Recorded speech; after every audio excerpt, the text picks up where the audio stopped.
that what you're saying is just dead wrong. If you talk to an average incel, so. That's great. You're wrong. I bet my whole life on this. My whole life savings on this.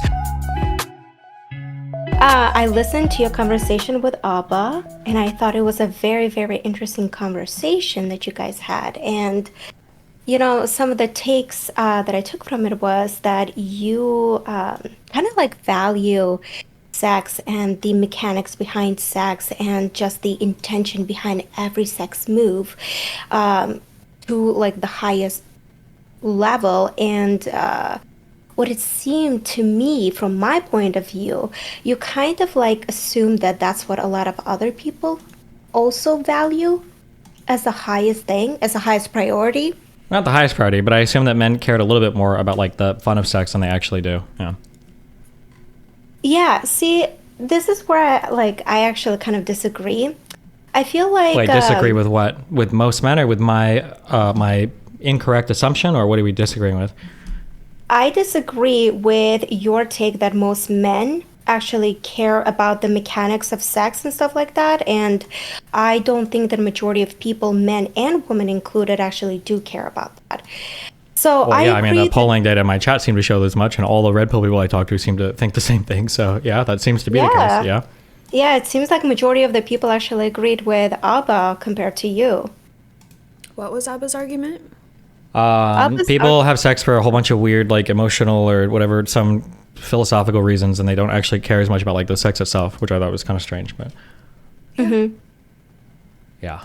Yeah. So the reason why I brought this up is because, you know, I talk to a lot of people, and as you know, like I'm kind of like a booba streamer on Twitch, and I have OnlyFans and stuff, and I have a lot of guy friends, and I have conversations with guys, and I've noticed that a lot of them, as they kind of like grow up and stuff and have a lot more experience and in a sense of mature, a lot of them do start prioritizing more things than just mechanics in sex and stuff like that. When it comes to like, hold on, wait, real quick. Can we not do the autism assessment of my position that is clearly not what I believe, and I don't think you believe that I believe that. So more honestly, right? My position is that I assume that people like have a high value in the good mechanics of sex. Much the same that I'm not going to tell you that, oh, a woman is okay with you shoving 5 dry fingers into her pussy as long as you love her. I would never summarize your position that way, because that would be fucking retarded. It's equally fucking retarded to assume that my position is people only care about the cold, robotic, mechanical enjoyment of sex. Obviously, I don't believe that. Obviously, they'd be fucking retarded. But go ahead.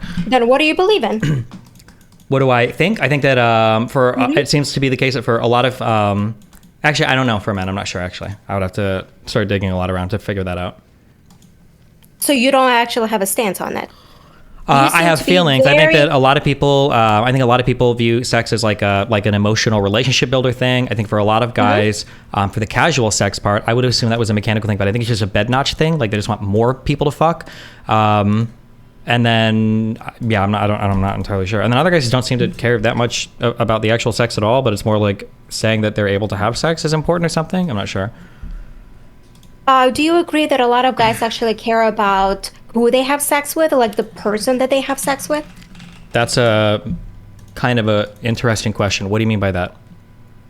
Like, for example, when speaking to a lot of my friends and, you know, a lot of my viewers and stuff like that, they cared a lot about like the person that they had sex with. And typically majority of them they kind of have a like high standard when it comes to their looks, the attraction and stuff like that. So they want to be able to have sex with like the hottest person and stuff. So for guys, I don't necessarily think that matters as much. No.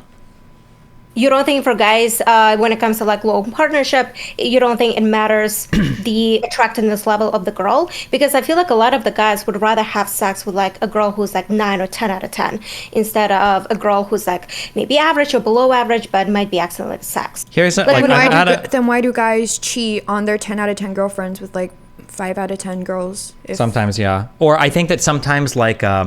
if a guy could choose between like a 9 out of 10 girl and a 5 out of 10 girl, he would really want to choose the 9 out of 10 girl. But I feel like it could be the case that if a guy wants to cheat, or not cheat, if a guy was given the option of fucking 1 10 out of 10 girl 10 times, or fucking 10 6 out of 10 girls one time, I think a lot of guys might gravitate towards the latter option, I think. But it probably depends on where in your life you're at too. But yeah, go ahead. Yeah, that's what I was gonna say. I feel like when you're saying like a guy would actually choose to fuck like 10 girls instead of one girl who's 10 out of 10, you're typically referring to like a much, much younger age where they actually kind of, similar to you, value sex as like one of the highest things instead of actually, you know, perceiving like partnership and loyalty and etc. as Sure. So to be clear, those guys aren't valuing sex as a higher thing. They're just valuing body count or number of partners. I don't think that has anything that's not congruent with my position at all. But those are people that are just looking for a lot of partners. Do you value body count? No. You don't? Then No. why do you have sex with so many people? I think it's a function of it would be nice to have long-term partners, but when you fall into a rhythm with somebody that is a lot of fun and clicks in a lot of ways for a long-term partner, usually that person ends up in another relationship, and then they're monogamous, and you kind of lose access to them sexually, so you have to find somebody else. So this is where your open relationship versus monogamy comes in. Okay, gotcha. So in regards to, I'm sorry, what was your name? I want to answer your question in regards to cheating. Anna. Anna, yeah, Anna, I feel like in regards to cheating, the reason why a lot of guys actually cheat, especially like, you know, they might have 10 out of 10 girls, but they typically cheat with like, you know, average looking girls or girls like a little bit less, whatever, is I don't even think it has to do anything with the girl. It more has to do with their own insecurity. They want to get validation, and they believe that getting validation from like fucking multiple women is like, you know, that kind of increases their self-ego. So I don't think it necessarily has to do with their attractiveness level. I think it has more to do with just their own insecurity, with their ego boost, and etc. That's valid. I bet my guess is going to be if I don't have any stats on this. If you look up numbers, you can find something right or wrong. I'm curious. My guess is going to be that the vast majority of cheating, probably for men and women in like real relationships. When I say cheating, I mean real cheating. So you've been dating for like a year, not like you're a BFGF for 2 months and the guy cheats. Like in an actual relationship. Yeah. My guess is going to be that most cheating is probably opportunistic on both sides, meaning that when you're around somebody enough, the likelihood of the cheating increases. So for a guy, it's probably going to be a coworker or a member of the friend group that they see a lot, and it's not going to be like this intentional, like I'm going to run to the club and look for people to try and fuck or anything like that. It's probably going to be opportunistic. That's my guess. It could be wrong. I don't know if there are numbers on that, but Do you think that guys and girls cheat for the same reason? I think there is a healthy amount of overlap. But I think that both genders can lean towards different types of cheating. But like the idea that like women cheat emotionally and men cheat physically, that is a massive retard cope. I don't believe in that at all. I think that people, Why not? because I think men can absolutely cheat emotionally, and that can be a huge component, especially of like a friend or somebody that you see pretty commonly at a workplace for sure. And I think that women could absolutely cheat physically because they see a guy who's just like super hot, you're messing around at work, blah, blah, blah. Like I think that can happen. I think that they lend themselves differently, especially lifestyle wise. So for instance, if you have a world where all of the men are working and all of the women are at home, that might lend itself towards women being like, I might get more emotionally attached to somebody else because they talk to me more, blah, blah, blah, versus men just like, well, I've got somebody who's an opportunity, fuck it. But I think that both styles can cheat very, very, very similarly. I don't think there's a huge difference in the cheating. I kind of disagree with you because I feel like when it comes to like sexual experiences, women tend to be more emotionally involved. So even if we're talking about like career-oriented women who's not at home and who's, you know, talking to her coworker and stuff like that, I feel like typically she's going to see him from a different perspective or different point of view and potentially consider cheating on him if she's not actually getting something outside of her, if she's not getting something within her own relationship. So if there is no like emotional intimacy or lack of emotional intimacy within her relationship, she's going to be like, oh, this person that I'm hanging out with at work a lot more is giving me this attention, talking to me, spending more time with me. And so I still feel like for women, it's still going to be mostly emotional. What about the guy I feel that like the girl... women are more likely to cheat if they feel like they're not being satisfied emotionally, and men are more likely to cheat if they feel like they're not being satisfied sexually. I feel like I kind of agree with Destiny in a sense where if a guy sees an opportunity to cheat and not be caught, he probably will take up on that opportunity. I don't think it applies to most. I don't think it applies to all, but probably a lot of guys. So here's like an easy Because question. I know girls that like will stay in. Sorry. Here's like an easy question, right? When we say that like women need to be more emotionally involved to cheat than men, who are men cheating with when they cheat on their wives? with Women they have typically easy access to. Well, yeah, but with women, right? So, and don't they have to Well, have some unless they're level of gay. emotional access there, or? well, Well, yeah, what do you but mean? if a man is like not sexually satisfied in a relationship, I feel like he's more likely to cheat. Versus, I know there's women who are very not sexually satisfied in their relationship, but as long as they're emotionally satisfied, they'll stay in. And that's not like always the case, but I feel like a lot of the time it is. I'm not sure. I I'm not sure actually if I believe that. disagree. I disagree. I feel like even if a guy is sexually satisfied, he will still. Some of the guys will still cheat, even just simply because the opportunity presents itself. I also think that. I don't think it has to do anything with sexual satisfaction. Yeah, and I also think that like because relationships are so complicated, I feel like evaluating sexual satisfaction, I think is really, really, really, really, really hard. I think it's a really complicated question. Not even just because of like the sex itself, but like for instance, let's say that man and a husband. Wife and a husband are not a man and a husband. Wife and a husband are married to each other, and let's say that like the sex is like really bad, and then as a result of that, like somebody goes to cheat. I think the question is, and I try not to get to the infinite like merry-go-round of this, but the question is like, why is the sex really bad? Like if the sex is really bad because one of the partners is like super neglecting parts of the relationship, and then the other partner is just not as motivated to fuck, or they just don't have sex as often, then you can say that like, well, let's say husband never does the dishes, never does his chores in the house, never does anything in the household. Wife is losing attraction to husband because she feels like she's taking care of an overgrown child. Wife isn't giving as much sex to the husband. Husband eventually cheats on the wife. Well, why did the husband cheat? Well, the husband cheated because they weren't having sex. So it was because he was physically unsatisfied, but why weren't they having sex? Well, it's because he was failing in the household in some way, right? I feel like it's hard to draw like one reason for why sexual dissatisfaction might happen. I feel like it's a really difficult, not to say it can never be measured, but I feel like it's hard to measure. I agree. No, Okay. yeah. No, I agree that sexual satisfaction is hard to measure, but I feel like typically you can actually still pinpoint to a root cause and stuff like that. And typically you see a lot of cheating occur when like a wife is pregnant or she's taking care of the children and stuff like that. When the attention goes away from the husband to something outside of him, like children and pregnancy, whatever. I feel like that's where the cheating occurs the most.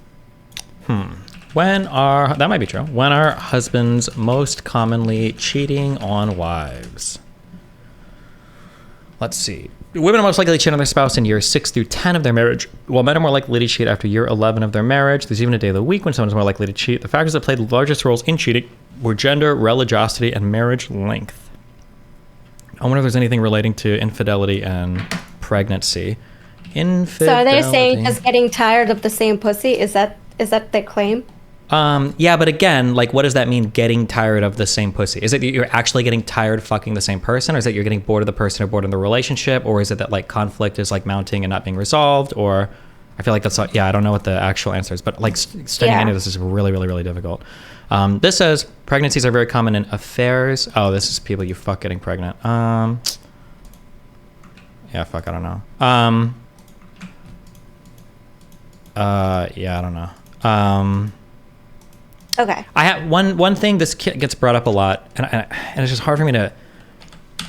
I'm going anecdotally, and it's hard. It's so hard to study this stuff. There's not like good studies or data out here, but like people will say things like women cheat emotionally and men cheat physically. I hear that over and over and over and over again. But like men absolutely get obsessed with women at work. Men absolutely like fall in love with women that they're just supposed to be friends with benefits with. Like that emotional connection, I feel like is super prone to happen if anybody's having sex, whether it's on the male or female side. Yeah, go ahead. I don't disagree with you because, you know, one thing I've noticed, especially when it comes to my friends and stuff like that, and through the conversation with a lot of my viewers, is that guys seem to actually fall in love quicker. But the issue becomes is that as the relationship progresses, they fall out of love quicker as well. While it might take girls a little bit more time to actually like feel the love for the guy, but then once they do, it lasts longer. But for guys, it starts fast and ends fast. So maybe that's why you're saying like, of course, for the gentleman, it's also going to be like emotionally involved. But just like you said, it's going to be like maybe 3 months into that affair relationship, and then they're going to be like, I kind of miss my wife. You know what I mean? I just super disagree, but I don't even know how I would quantify that in terms of like falling in love like quicker or not. I feel like that could. First of all, what do you mean? Yeah, I don't know. Fuck, I don't even know if this is worth arguing over. No, say it. go ahead. Well, I guess the first question would be like, what do you mean by falling in love? Like you've decided like I want to do a long-term investment in this person? Well, you don't have to be in love with someone to cheat with them. Well, sure, but I'm Well, saying like, what do you mean to even fall in love? When you say like men fall in love quicker than women? Like for example, when it comes to a lot of my guy friends and stuff, again, this is anecdotal and stuff. Whenever I talk to them about their like new partner they're dating, all of them are like, I am in love with her. And I'm like, whoa, you've been literally talking to her for a month and maybe going out with her, and yeah, you had sex with her, but it's only been like technically a month and you're already in love with her. And they're like, yeah, but it doesn't seem like typically they end up committing and trying to progress into the relationship, like into a long-term relationship with them, because they're just like, oh, this happened, it doesn't seem like we're working out, and they get very easily dissatisfied and they just fall off. I feel like this can happen. So here's like 3 reasons why I'd wondered if this has happened. So falling in love with a new partner immediately. So one is obviously there's an infatuation period, and I feel like that men and women can be super prone to that. Like a honeymoon phase? Yeah. I feel like experience and emotional maturity are 2 big factors here. And I'm curious for the guys you're talking to, like, are these guys that are in their like first relationship or that have very little relationship, and they just say like, oh, I love this person after knowing them for 1 or 2 months? Correct. They don't say it to the girl specifically, but they are comfortable sharing that with me and stuff like that. And then the girls are there with the guy and they're like, oh, I don't know if I love this guy. Typically, whenever I talk to the girl, she might not necessarily phrase it as in a sense of like, I'm in love with him, but she does invest more emotionally. That's from my experience. Like, she might actually try to work for that relationship. She might try to connect with the guy more. So she actually puts more effort, while the guy might say, I'm in love with her. Yeah, I don't know. I feel like all of it is so generalized. I could totally see this going so many different ways. Like, for instance, I've heard of a lot of things of like putting in a lot of effort early. So one of the memes, for instance, is that like when you first start dating a girl, she's giving you anal and blowing you like every fucking 2 hours, and she's like so blah blah. And then like, oh god, now that you're married, no more blowjobs. Your wife sucks, right? And then I've also heard the flip side of like, I met this dude, he was like super shredded, I like loved him so much, and now like 12 months into our relationship, like he doesn't know how to wipe his ass anymore, and he's like a fat fuck who hasn't been to the gym in 6 months. So like I hear stereotypes both ways. I don't know which one is like more true or not true in terms of like who puts less effort into the relationship or themselves as a relationship goes on. That's just hard. Yeah, I don't know. I'm not sure what the. I've heard so many stories both ways. I don't actually know like who's worse in terms of investing in terms of like long relationship. Yeah. I feel like, when it comes to relationships, both individuals try to invest a lot in order to kind of like get their foot into the dating world, right? You like, for example, after the breakup, the guy and the girl actually go to the gym and get shredded, and the girl gets an ass and the guy gets the abs and stuff like that. They put so much effort. They, get a whole makeover and stuff. But once they settle down in a relationship, a lot of them, as people say, let themselves go. So it seems like a lot of times it's just everybody puts an effort to kind of like get the mate, but then after they get it, they just like, whatever. Potentially, yeah. Like, I already got it. Yeah. Yeah, but I don't see that being like hardcore gendered, I guess. What I have noticed is typically what happens is, from the gentleman's, from the girl's perspective, a lot of gentlemen, like for example, woo the girl in a sense of like, oh, let me bring you flowers, let me bring you coffee, let me take you out to a nice restaurant and stuff like that. So they put in a lot of effort into like trying to get the girl, like try to impress her. But then once they get into a relationship, a lot of girls complain about how they don't go on the dates anymore, how he doesn't bring her flowers, how they don't have the pillow talks and stuff like that. So while the girl, it typically has to do with her looks, while in regards to a guy, it typically has to do with his actions. I mean, like typically, yeah, I guess this is going to depend on the guy again. I don't know any guys that are in long-term successful relationships that are bragging about just how good their partner looks. You think like it's a given that your partner's gonna look like shit? No, I think that like to have a relationship, you need more than just like good looks. Good looks is a good reason to fuck somebody. I don't know if it's a good reason to have like a relationship with somebody. Unless you're like in a very like tradcon type like family style where you're gonna have kids soon, and like she's like a housewife and she's supposed to take care of kids or whatever. But even at that, she's gonna need more than just good looks. I kind of disagree because one thing I've noticed that a lot of people actually break up after their partner like gains weight or, doesn't take care of themselves. Well, A physical lot of people attraction are is like, a I'm big. no longer actually attracted to you and I don't want to have like sex with you. I don't want to be intimate with you because you let yourself go and you don't look like the same, like I don't have the sexual attraction towards you. So I feel like the looks are still important. I didn't say that the looks aren't important, and there's going to be a threshold how much weight you can gain for your partner not wanting to be with you anymore. But I think that like but I don't think that's you need more than that. It's like necessary but not sufficient. Like that might be an important thing, but that's not like the only thing that's going to get somebody into a long-term relationship with somebody. I think. No, I agree, but it's something that could actually break up the long-term relationship. Yeah, I agree with that for sure. Yeah, so that seems like a sufficient for a successful long-term relationship. Because Necessary. if When I say sufficient, I mean like that's all you need. Sufficient. Necessary means it has to be a component of it, but sufficient means that's enough. Yeah, I don't think it's sufficient for a long-term relationship. It's necessary. You have to have some form of attraction to your partner, almost for sure. But yeah, not. But I think there has to be more than that for long-term relationships. I think for on the guy or Okay. the girl side. I think. Okay. No, I agree with that sense. Okay. So to go back to the conversation you had with Abba, I have a point to bring to you. So, you can correct me if I'm wrong, but you said when it comes to relationship, one of the things that you value the most is like the sexual chemistry and the mechanics of sex in your relationships. Am I right? Yeah, I think that's a make or break for me. Yeah. It's a make or break for you. Okay.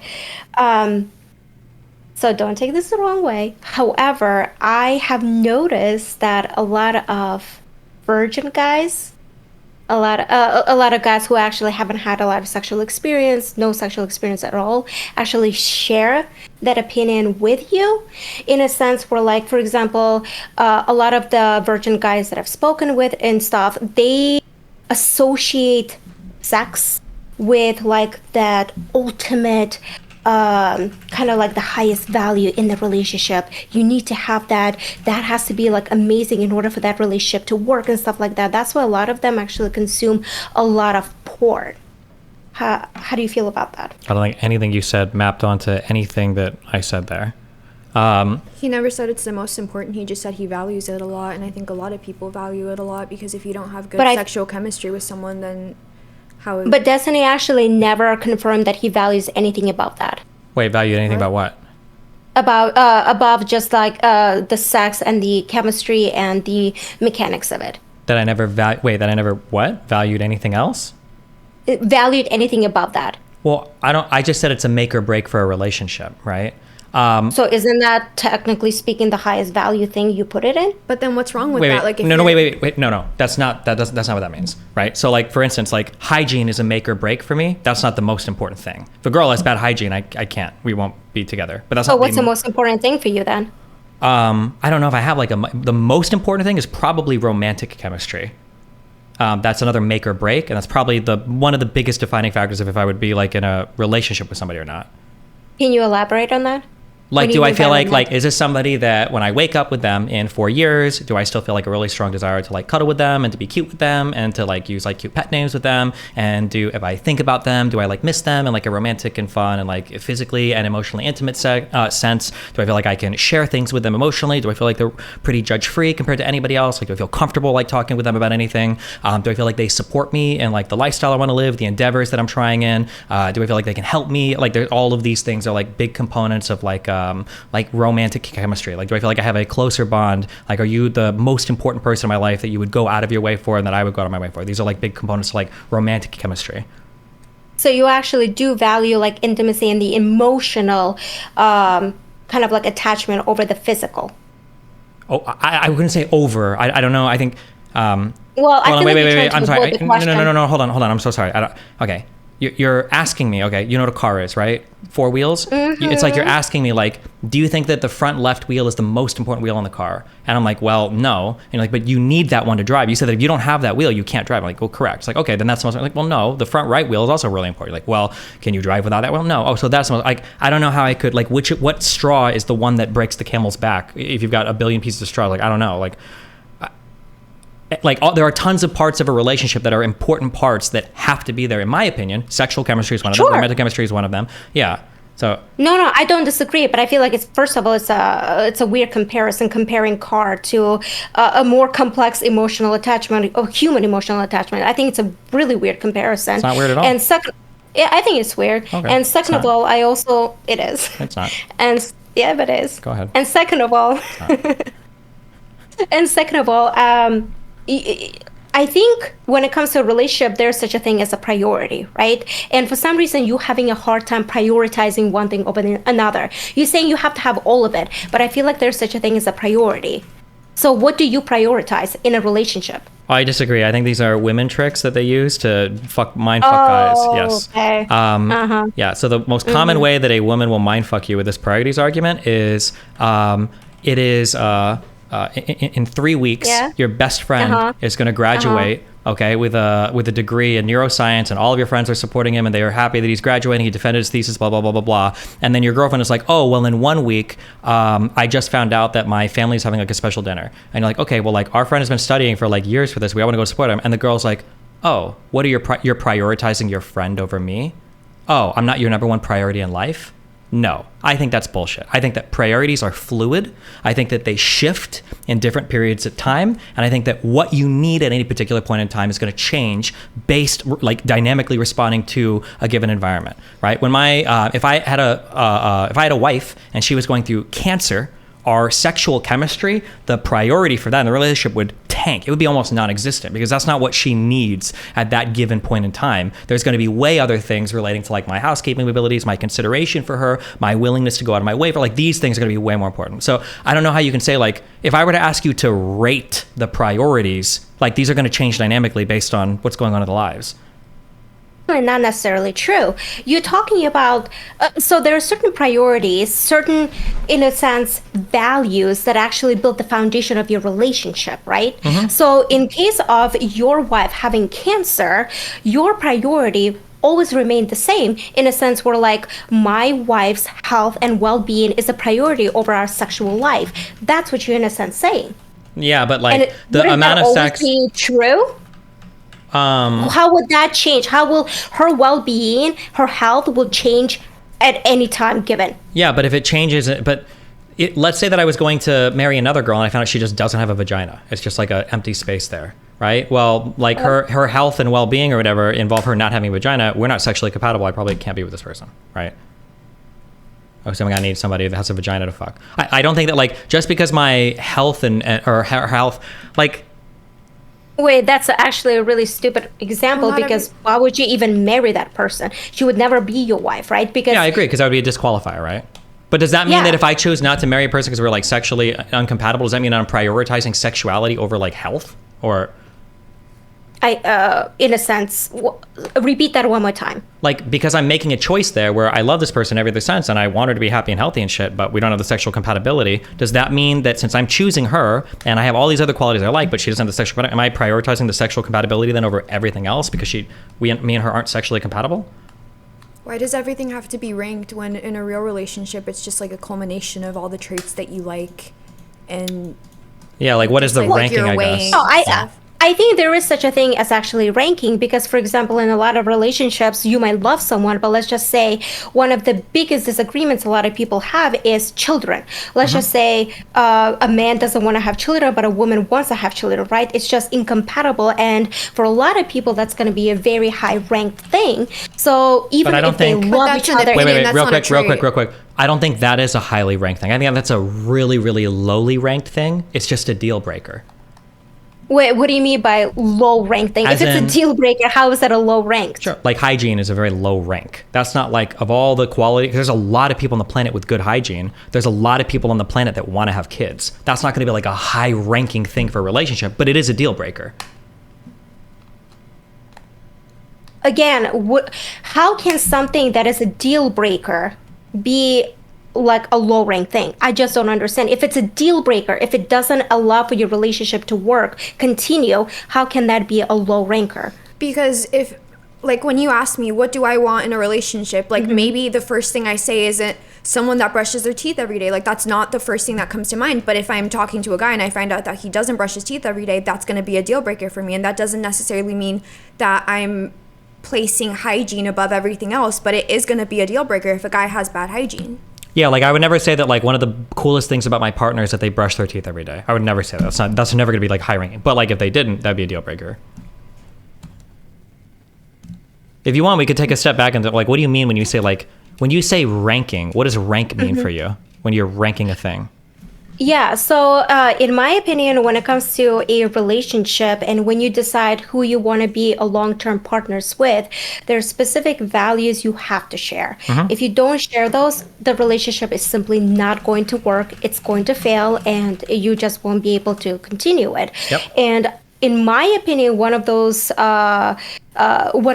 values involves whether or not you want to have children. Wait, whether can I ask, or not before you give examples, so what's the difference between like what you just said there for you rankings? These are values you need to share for a relationship.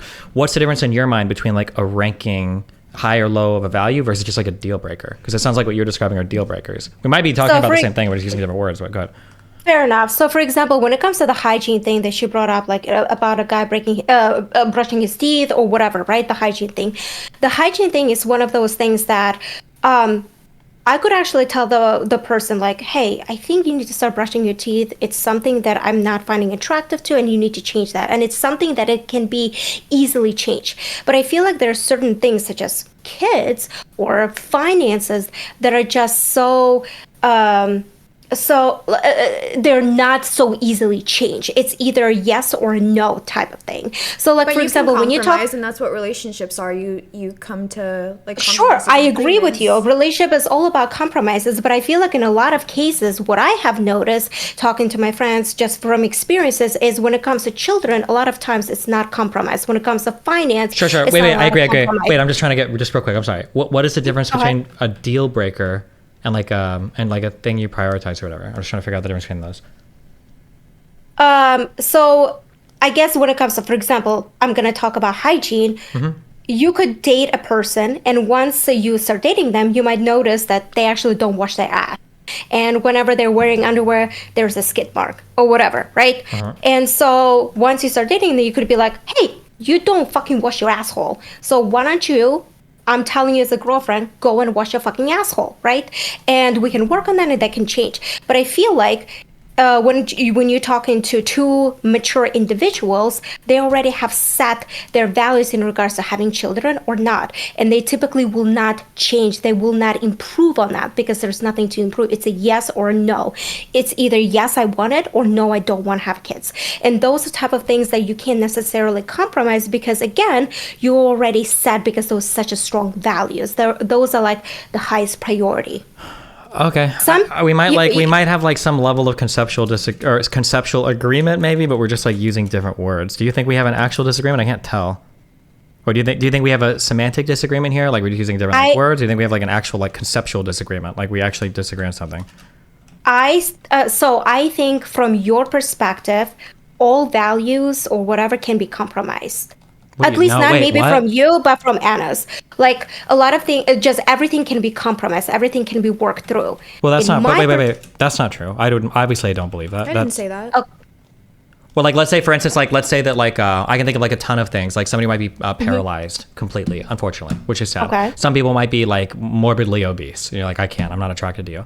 Some people might be the wrong sex organs, right? You're a guy or you're a trans or whatever person. Like I can't do that. Some people there might be fundamental incompatibility around things like hygiene or wanting children or the country you want to live in or the hours you want to work or like delineation of house chores. Like these could all be like things where there's no compromise. I don't think you can compromise on everything. Compromise is going to be a matter of like how far do both parties want to move in their comfort zone, for the sake of enjoying the positive traits of the other party, right? That's what compromise is, yeah?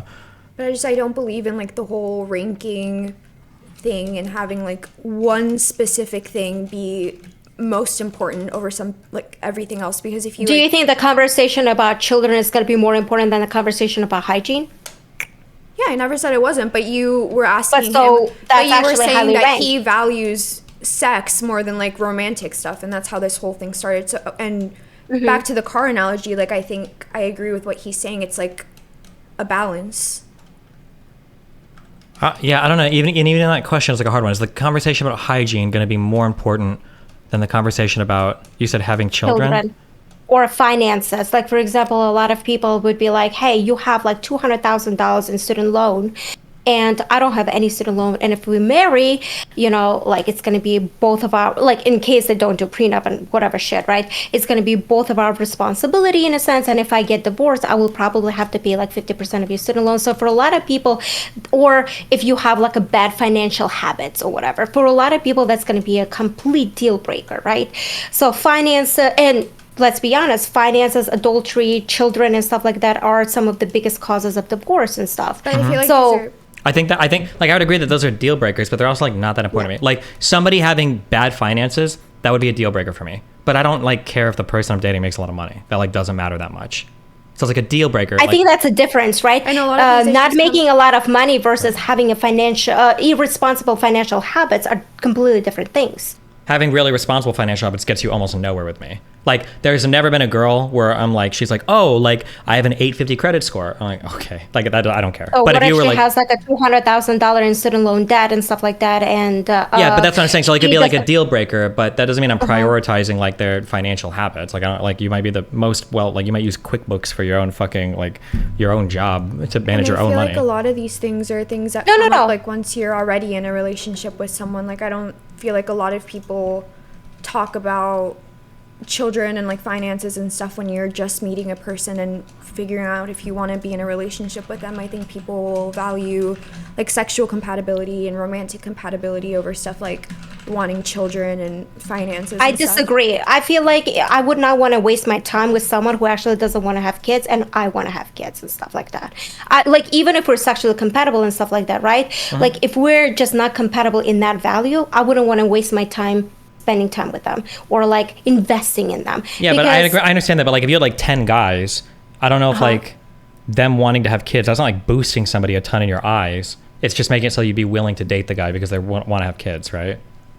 Correct, but if somebody who's not willing to have kids, I'm going to be completely dismissing them. It's just simply, even though they might be like amazing, compatible sexually and intimately and stuff like that, I will completely dismiss them because our values just don't align, and I'm not willing to compromise in that sense.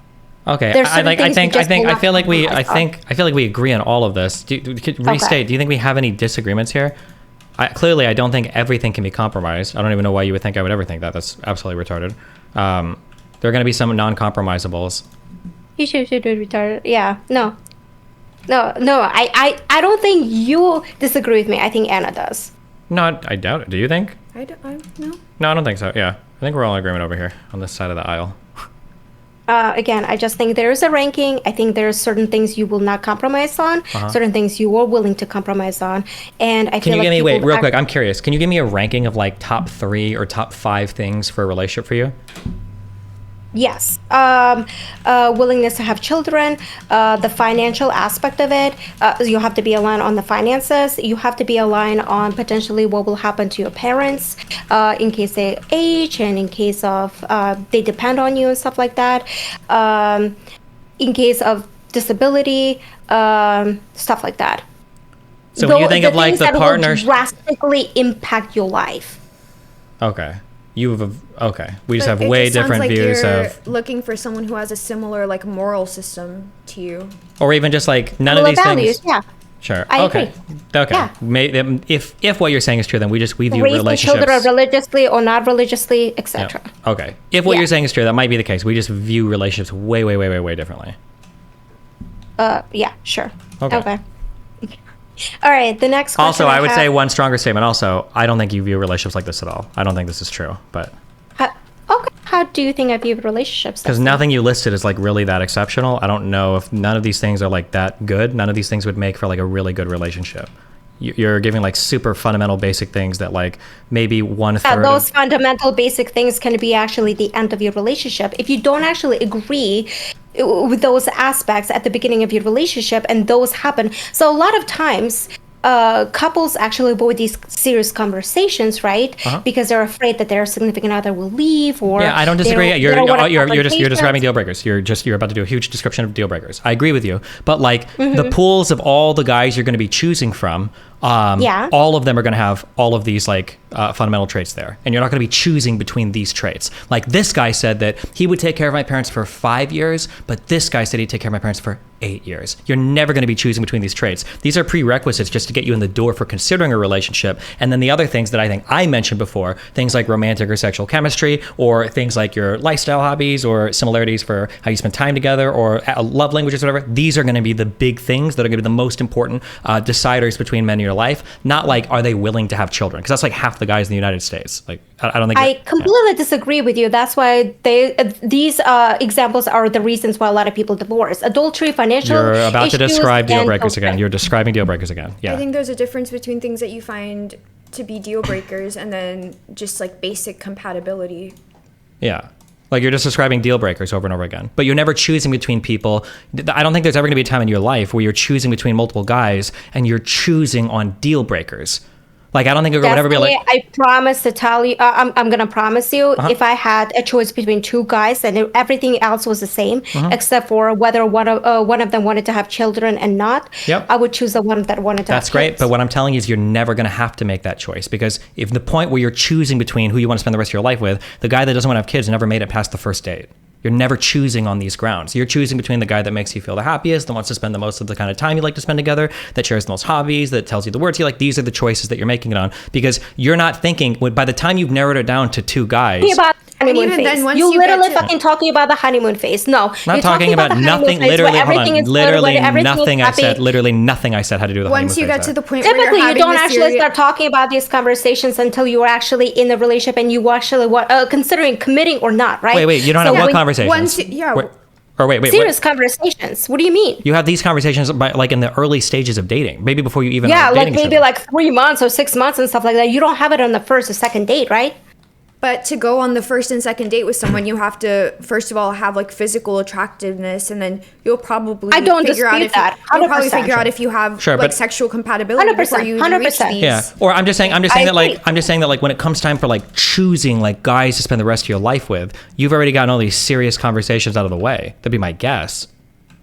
No, typically what ends up happening is, I'm just speaking from my experience and from my friends' experience and stuff. Typically, the first few months, you actually just, have sex with them, just have the honeymoon phase, like, oh my God, this is so amazing, butterflies and candies and, And if stuff that like stuff that, right? doesn't go well, would But you then- even have those conversations with these guys about Or even other just- stuff? Like about like the No, more you serious don't. stuff? I agree with you. So then After the how is honeymoon that- phase, So then how is But the fundamental compatibility on like sexuality and personality and romantic interest not more important than these deal breakers? Because if you're not compatible with these because I guys know and that they when it won't comes make to a past- relationship, But yes, if they won't- because if I you- know they when it won't- comes to a serious relationship, hold on. When it comes to a serious relationship, I'm going to be looking for just beyond amazing sex. I'm going to be looking if I'm actually compatible with them on a value sense, if we share the same goals, if we're actually striving for the same things. If Well, yeah, not, but if you're on like the second date with a guy and you realize we're just like not compatible sexually, we're not compatible romantically, you won't even make it to the point where you're having to have these conversations about. I think you're what missing would you my do, point. What Yeah, would wait, you do no, no, about? no. Or here, well, You're let's missing read my it. point. Wait, yeah, You're okay, missing my wait, point. just refocusing. I'm sorry. So for these like huge deal breaker, long-term relationship things, Mm-hmm. at what point after you're dating a person do you have these conversations? typically it ends up happening after the honeymoon phase. So typically honeymoon phases last what? 3, 6, 1 year or whatever. And that's when typically people start having these serious conversations because they start meeting the friends, they start meeting the family, a little bit more serious conversations come in. And that's when you actually decide, oh, is it time to break up? Okay, And I think- typically most okay. relationships do Then break that's- up. I think I agree with you conceptually, but our time scale is dramatically different. I agree with you, but these conversations for me, these are happening, I would imagine like 1 to at the most 3 months.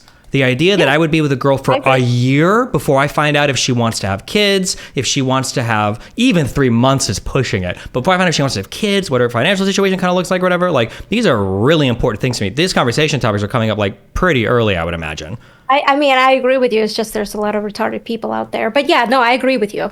Typically for 'Cause the me, idea, like, from you- my experience, it's been a month. Okay, sure, that makes sense. So, Yeah. so in a month, yeah, but then that I think I don't think that we disagree much. I don't know, actually. I'm not sure. I think that like the issue is that like I don't think that you're ever going to have a point in your life where you're having to choose, making difficult choices between guys because of whether they want to have kids or not. Like, but like that's going to be like you are so fucking wrong at that. Like, I can't even believe you're saying that. You're so absolutely fundamentally wrong at that. Okay. For so many people, it is one of the highest values, whether or not they want to have children or not. And if the other person says no, why would they compromise? There are certain things that are just uncompromisable. But we're talking about getting into a relationship with people. Wait. Hold on. I understand what you're saying, okay? If that's the approach that a person is taking, that person should buy razor blades and cut their throat and kill themselves. That's the stupidest fucking thing in the world. Wait. If you are not really? finding out, well, you know if you're investing that much time in a person and you haven't hit any of the basic deal breakers yet, you are wasting your time, and more sadly, you're wasting their time. They deserve somebody better that's going to be more upfront and have those conversations earlier than spending a year with somebody and then the person drops on them. By the way, I need to have kids or else we're breaking up because that's not compatible with me. Like the person, I'd imagine that person be like, why the fuck would you? Everybody is confrontational as you. Majority of people are not fucking confrontational. Majority of people are pussies, okay? Okay, that's fine. And those people shouldn't be wasting other people's times. That's fine. Or they can pair off with themselves and then they can spend 3 years in a relationship. They'll be like, oh shit, I just found out that my partner owes $500,000 in debt to a loan shark and we've been married for 3 years and now I'm having these serious conversations. Like,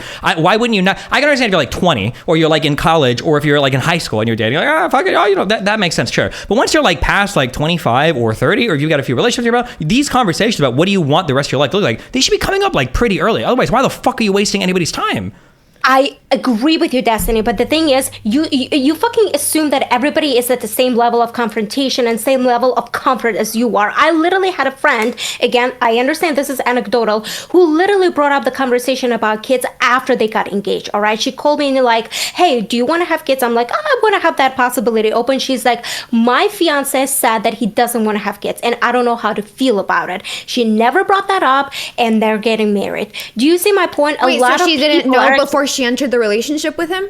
So then it's not one of the fundamental things that you need to know before you enter a relationship. Well, she's going to say it's fundamental because then she's going to say that she ended the relationship over it. I understand the argument you're making, but it's just like, it's just such a... It's not a trait that you need to get into a relationship with someone. That's she didn't end the conversation. She didn't end the relationship. Instead, what she did is she actually just... she completely ignored her actual wants and just completely give in to the guy. If you said if that was something that she was open to, and then she finds out that the guy says no, it sounds like she's not ignoring it. She's just like, oh well, that's the direction they went. Like for me, like if I'm with a girl, hold on, I'm open. I'm open to the possibility of having more kids, but if I end up dating, but that's not like a huge thing for me. But if I meet a girl and she's like, listen, I really want to have 2 kids, like a few years in the relationship, okay, fine, yeah, sure, I guess I really want to if we're both able to do it. But if a girl's like, I don't think I ever want to have kids, like, okay, fine, that's not like a huge thing for me. Your friend could have been the same way, no? What's the difference? Because she actually brought it up as a concern.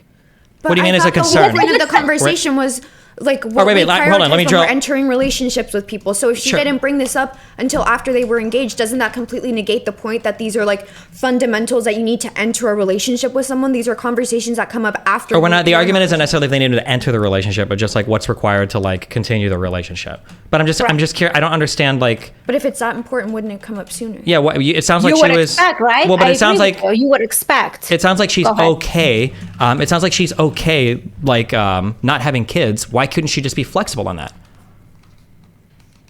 The reason why she couldn't be flexible at that is because when she brought up to me, she stated that she wants to have that option open, right? And then the next time I talked to her, she's like, like maybe he's right. Like, maybe I don't want to actually have kids. Maybe it's actually not gonna bring me like. Hold on, can I ask? Is it possible? Is it possible that she genuinely felt that way? That she didn't have a strong position on that, or do you have to be binary one way or another on that?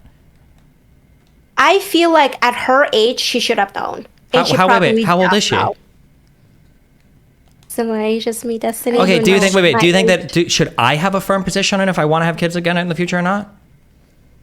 I think you already have the firm position. I don't. For I you, just told it's- you I could go either way. I'm 50-50 on it, 100%. Yeah, so you're telling me that you could give a zero rat's ass? Correct. It's going to depend on your partner. So you already made that decision. For her, she actually didn't make that decision. For her, she was like, I don't know what I want. I think I want to have that optional, but she wasn't concrete. She was wishy-washy about it. And she just allowed her partner to make a decision for her. I think those May I very ask a fundamentally question? do Or different wait, hold on. Let me things. just drill down this. What's wrong with that? Like being the case that she just would let her partner choose because she doesn't care that much. Like, what if somebody said, like, I don't know how I feel about where I live in the future. Like, if my partner has a strong decision on it, then I'll probably just go with my partner. What if somebody says that? Like, oh, and the partner's like, oh, I want to move to Washington. Like, okay, what's wrong with that?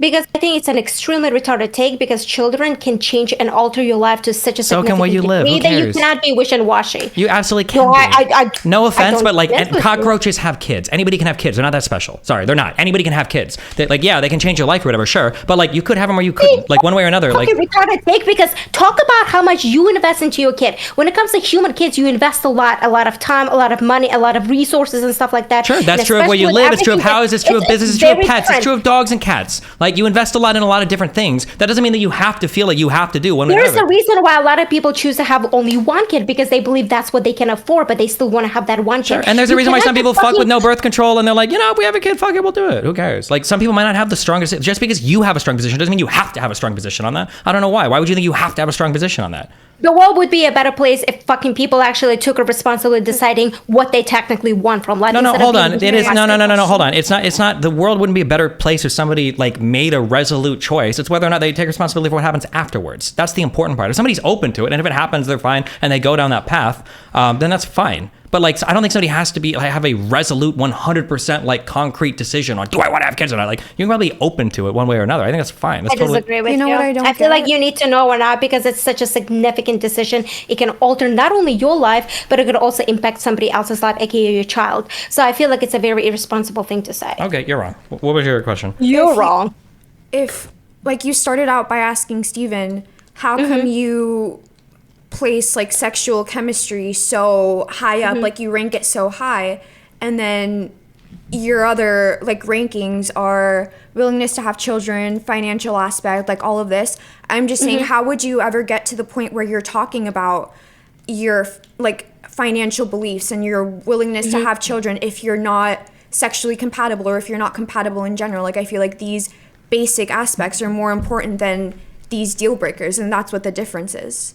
No, I don't agree with you. And I think you're absolutely right. You need to have that initial attraction. I think you need to have that initial sexual compatibility and stuff like that. But I feel like in regards to the long-term partnership, those are just never enough. You need to have more than that. You need to have foundational values. Yeah, but I don't think anyone's disagreeing with that. I agree. think that We're on the same page. when you said when you were asking him like, oh, you value this to get, I think the implication was like getting into a relationship. Like he values sexual compatibility when he's getting into a relationship. But now like we've kind of like shifted the goalpost to like wanting to have children and like this sort of stuff. Like So I think to they're clarify- two different conversations that we're having. Yeah, so to clarify, from my perspective, from the conversation I observed between Stephen and Abba, is that Stephen actually finds it as a sufficient, but he said that he doesn't. He finds it just as a necessary take on it. He doesn't find it sufficient. So from when I was listening to that conversation, to me it seemed like if that is if the mechanics of sex is not good, even if sex is mediocre, he's not going to be satisfied. True. That's true. That is true. There you go. Yeah, that's my point. No, that wasn't your point. Earlier, you made it That seem is like my that was point. the only thing that I needed to sustain a relationship. You literally wait. Didn't you just say that if you didn't have a good mechanics in the sex, you would actually completely dismiss the relationship? Yeah, that's a deal breaker, but it's not enough. It's not enough to keep a whole relationship going. Unless he's gonna keep the girl in the closet and just have her as a sex slave, like she's obviously gonna need more No. traits and like. Hold on, Steve, but what if, okay, here's Yeah. an example. What Go if you ahead. actually have a girl that you're compatible with, but she's mediocre at sex? What will happen? I don't know. I don't think I would maintain the relationship. I think that's an important quality for me. That's my point. So, like, Okay, but you if I have had a girl that everything else, wasn't, but if I had a girl that wasn't good at anything, but she was really good at sex, I wouldn't date her. I would need other things too. Like she'd have to be intelligent. She'd have to be. Who would you prioritize between the two? So a girl who's mediocre at sex, but 10 out of 10 or whatever, super attractive, shares the same values, or actually a girl who's very good mechanically, as you claim, but she doesn't share. Who would you actually choose? He'd probably Choose just for pick someone choose for what? Choose for what? he Choose for needs. friends with benefits or choose for a relationship partner? Relationship partner. I would choose the person that has like the greater levels of overlap with me for sure. So it'd probably be the person with the worst sexual mechanics. Or you could just Fair look for enough. someone who But that- meets all your requirements. Yeah, but that's also going to be true of things like hygiene. Like I would choose a partner with bad hygiene that hits every single category rather than somebody that just is really good with their hygiene but doesn't like overlap anything else. Yeah, and just to push back on you, I feel like if people just like always try to find somebody that they're 100% compatible with, they're always gonna end up alone. To Sure, be but I'm not honest. looking No, I don't- for. I don't- You're not There are looking. things that need to be compromised. Yeah, you don't look for things that you're 100% compatible with. You don't have to be Right. 100% compatible on everything. Yeah. You're just making sure that you're not hitting any of your deal breakers.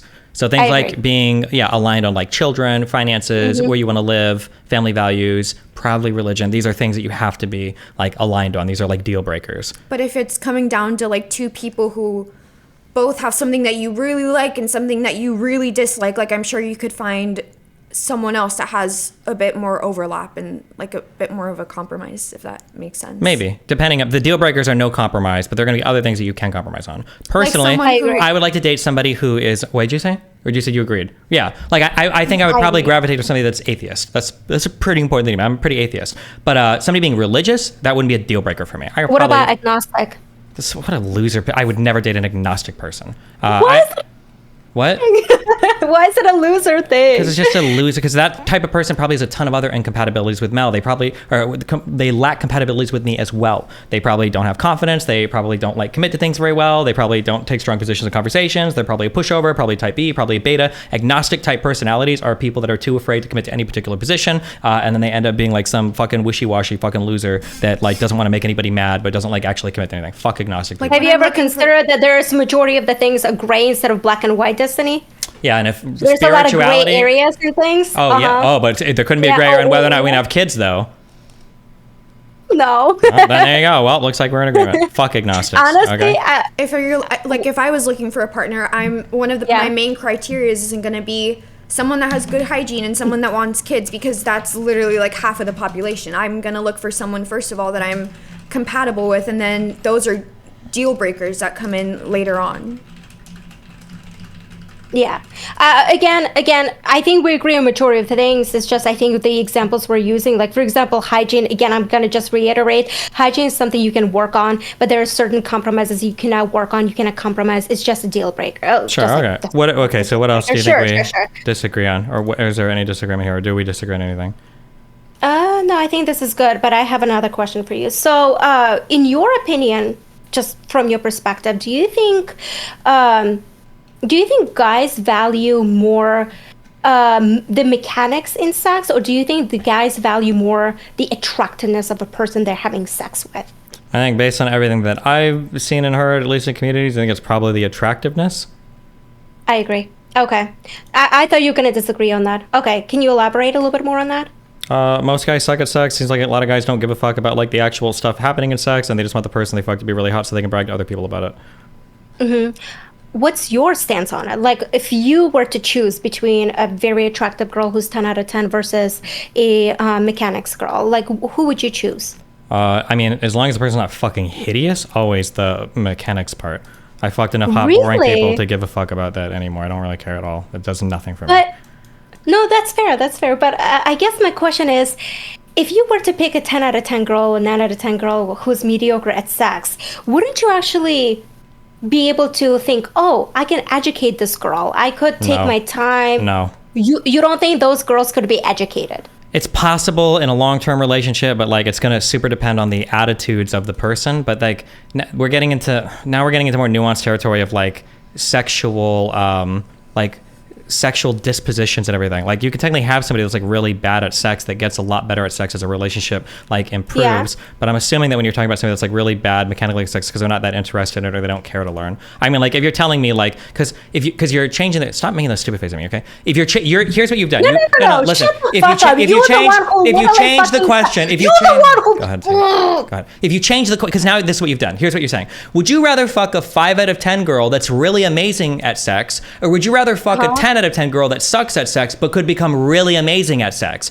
Well, obviously, I would choose the 10 out of 10 girl that can become really amazing at sex. Obviously, that's like not even a hard question. You are literally the fucking person who, in a lot of his conversations about sex and stuff like that, said that a majority of the time, the sex improves in a long-term relationship. The sex is actually better when it comes to long-term partner because they learn about your body, they learn about your wants, their needs, and they actually able to make you more satisfied than like a hookup and stuff like that. So yeah, if they've got but there's also like a disposition towards sex that like enables that improvement, right? Like there are some people in long-term relationships that never get better at sex, so they don't care that much about it. And there are some one-night stands that are really good at it because they really care a lot about it. Like it would depend on the disposition of the person. You're just making a presumption that a person who is mediocre at sex will never improve in sex. It depends on why they're mediocre at sex. Majority of the time, really good-looking people are mediocre at sex because they don't have to try. Or because they don't care about sex that much. Usually people are mediocre at sex because they don't care that much. Or you might just not be sexually compatible. You might be into different kinds of sex. You might have different preferences, and that's just not something that you can... we're not talking about sexual compatibility. Well, I understand what you mean, Anna, but when Destiny says, like, maybe they actually don't care about sex and stuff like that, it's I feel like it's a very presumptuous take. Like, why... If they're willing to have sex and they understand that sex is important... Willing to have sex? Who the fuck cares you're willing to have sex? Plenty of people are willing to have sex. The question is, like, do you care to, like, actually have empathy for a partner, figure out the things that they like, and then like modify your behavior accordingly? Like that's what matters for good sex. Sure. So Destiny, do you actually believe that like a lot of people who don't have a lot of sexual partners simply don't care about sex? Because I know. Hold on. Hold on. That was such a stupid question. You're connecting. No. Wait. No, Hold on. No. It's That was such a actually stupid question. question. No, it's not a good question. People that don't have a high body count don't care about sex. That doesn't make any sense given that like the best sexual partners I've had in my life are probably some of the lowest body count people, just people that I was in long-term relationships with. Like that doesn't make any sense. The question doesn't make any sense. It doesn't have any correlation with body count. It has a correlation to do with, or it's causally linked to how much do you care about sex. Like you want to make your partner feel good and you want to feel good and you're willing to like be empathetic and listen to your partner and then learn the skills. But you are making an assumption that people who are mediocre at sex don't care about sex. Not all the time, but sometimes. Like there are some people that might... You are literally making that assumption. Okay, you make that generalization. I did. Yeah, I did. Yeah. Okay, I did. Yep. Yeah. I think that if you're mediocre at sex, it's because you're always being mediocre at sex. You just suck shit at it, and somebody should kill you with their dick and choke you to death. Wouldn't you want that? Yeah.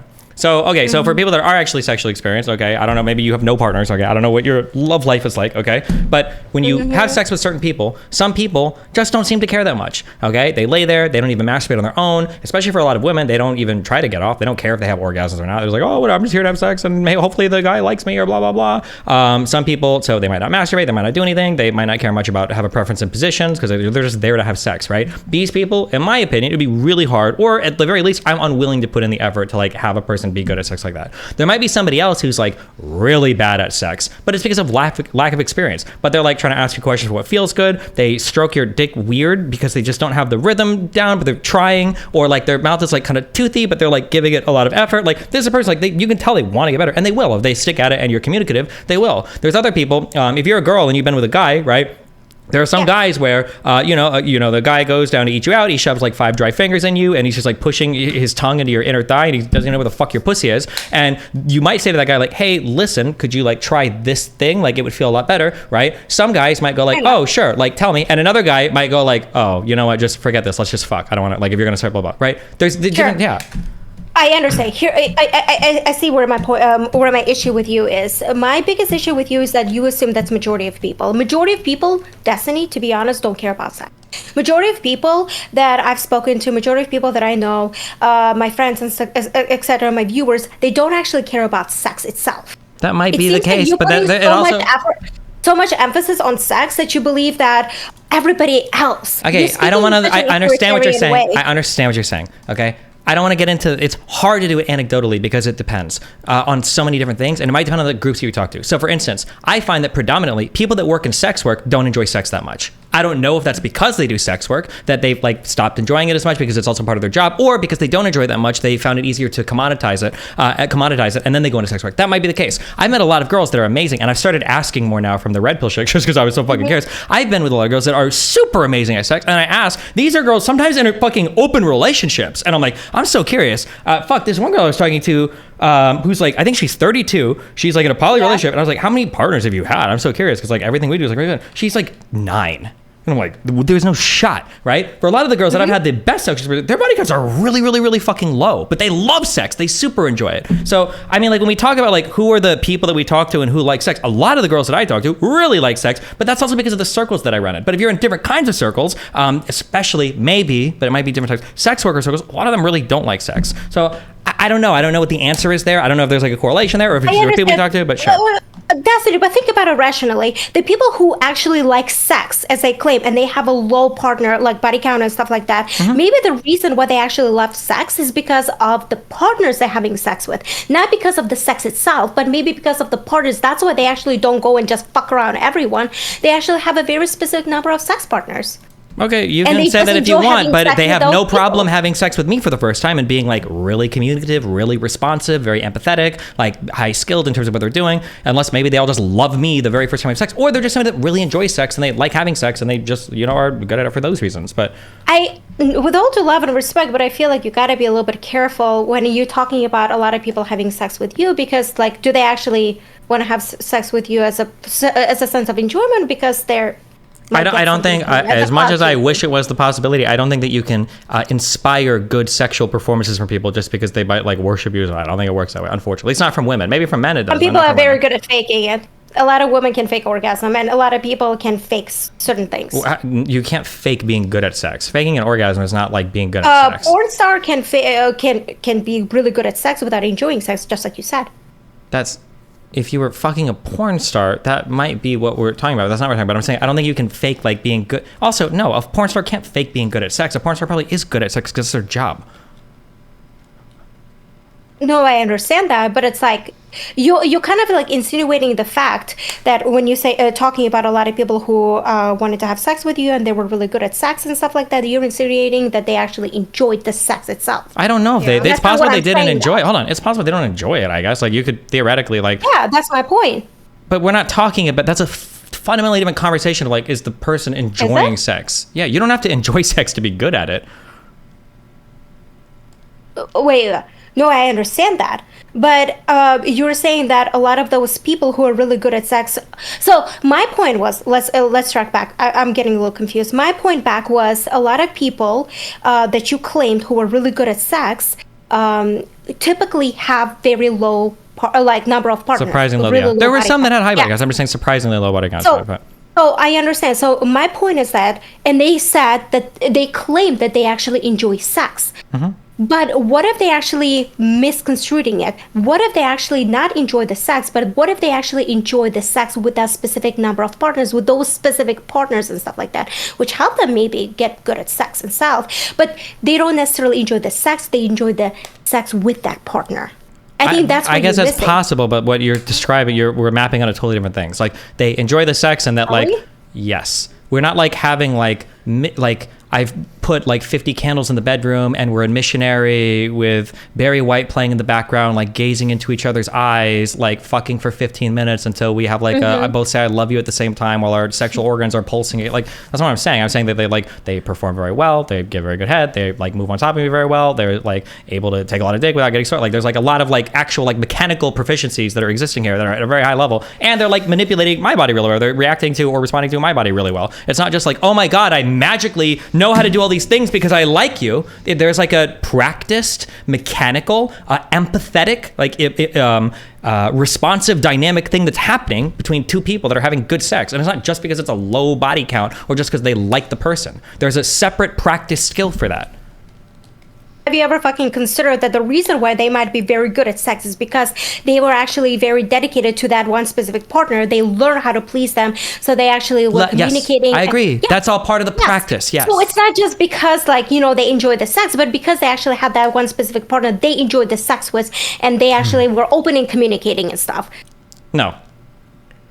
Okay. I mean, like there can be like a loose correlation, but not necessarily. Like if a guy is really to rationalize something that's irrational. that's fine. You have sex in some special godlike place, but there's like no anything for it. Like in my opinion, it's similar to a massage. And the argument that you're giving me is like, well, this guy loved me so much, he was able to give me the best massage because he loved me so much. That's not true. There are skills to massaging people. There are good places to press your thumbs into. There are good ways to move your hands up and down. Just because you really love someone doesn't mean you can give them a good massage. Some people really love you and they suck at it. They stick their fucking thumbs into their spine all day. They don't know like what fucking parts to squeeze. They suck at it. Like how much you love somebody. Maybe if you love them a lot, maybe you're willing to invest like the effort to learn the skills and like be responsible and all that. But that's still a skill that you have to acquire. Loving somebody doesn't make you good at giving them a massage. And some people that have no concern for you whatsoever can give you a really good massage. That's what I'm saying.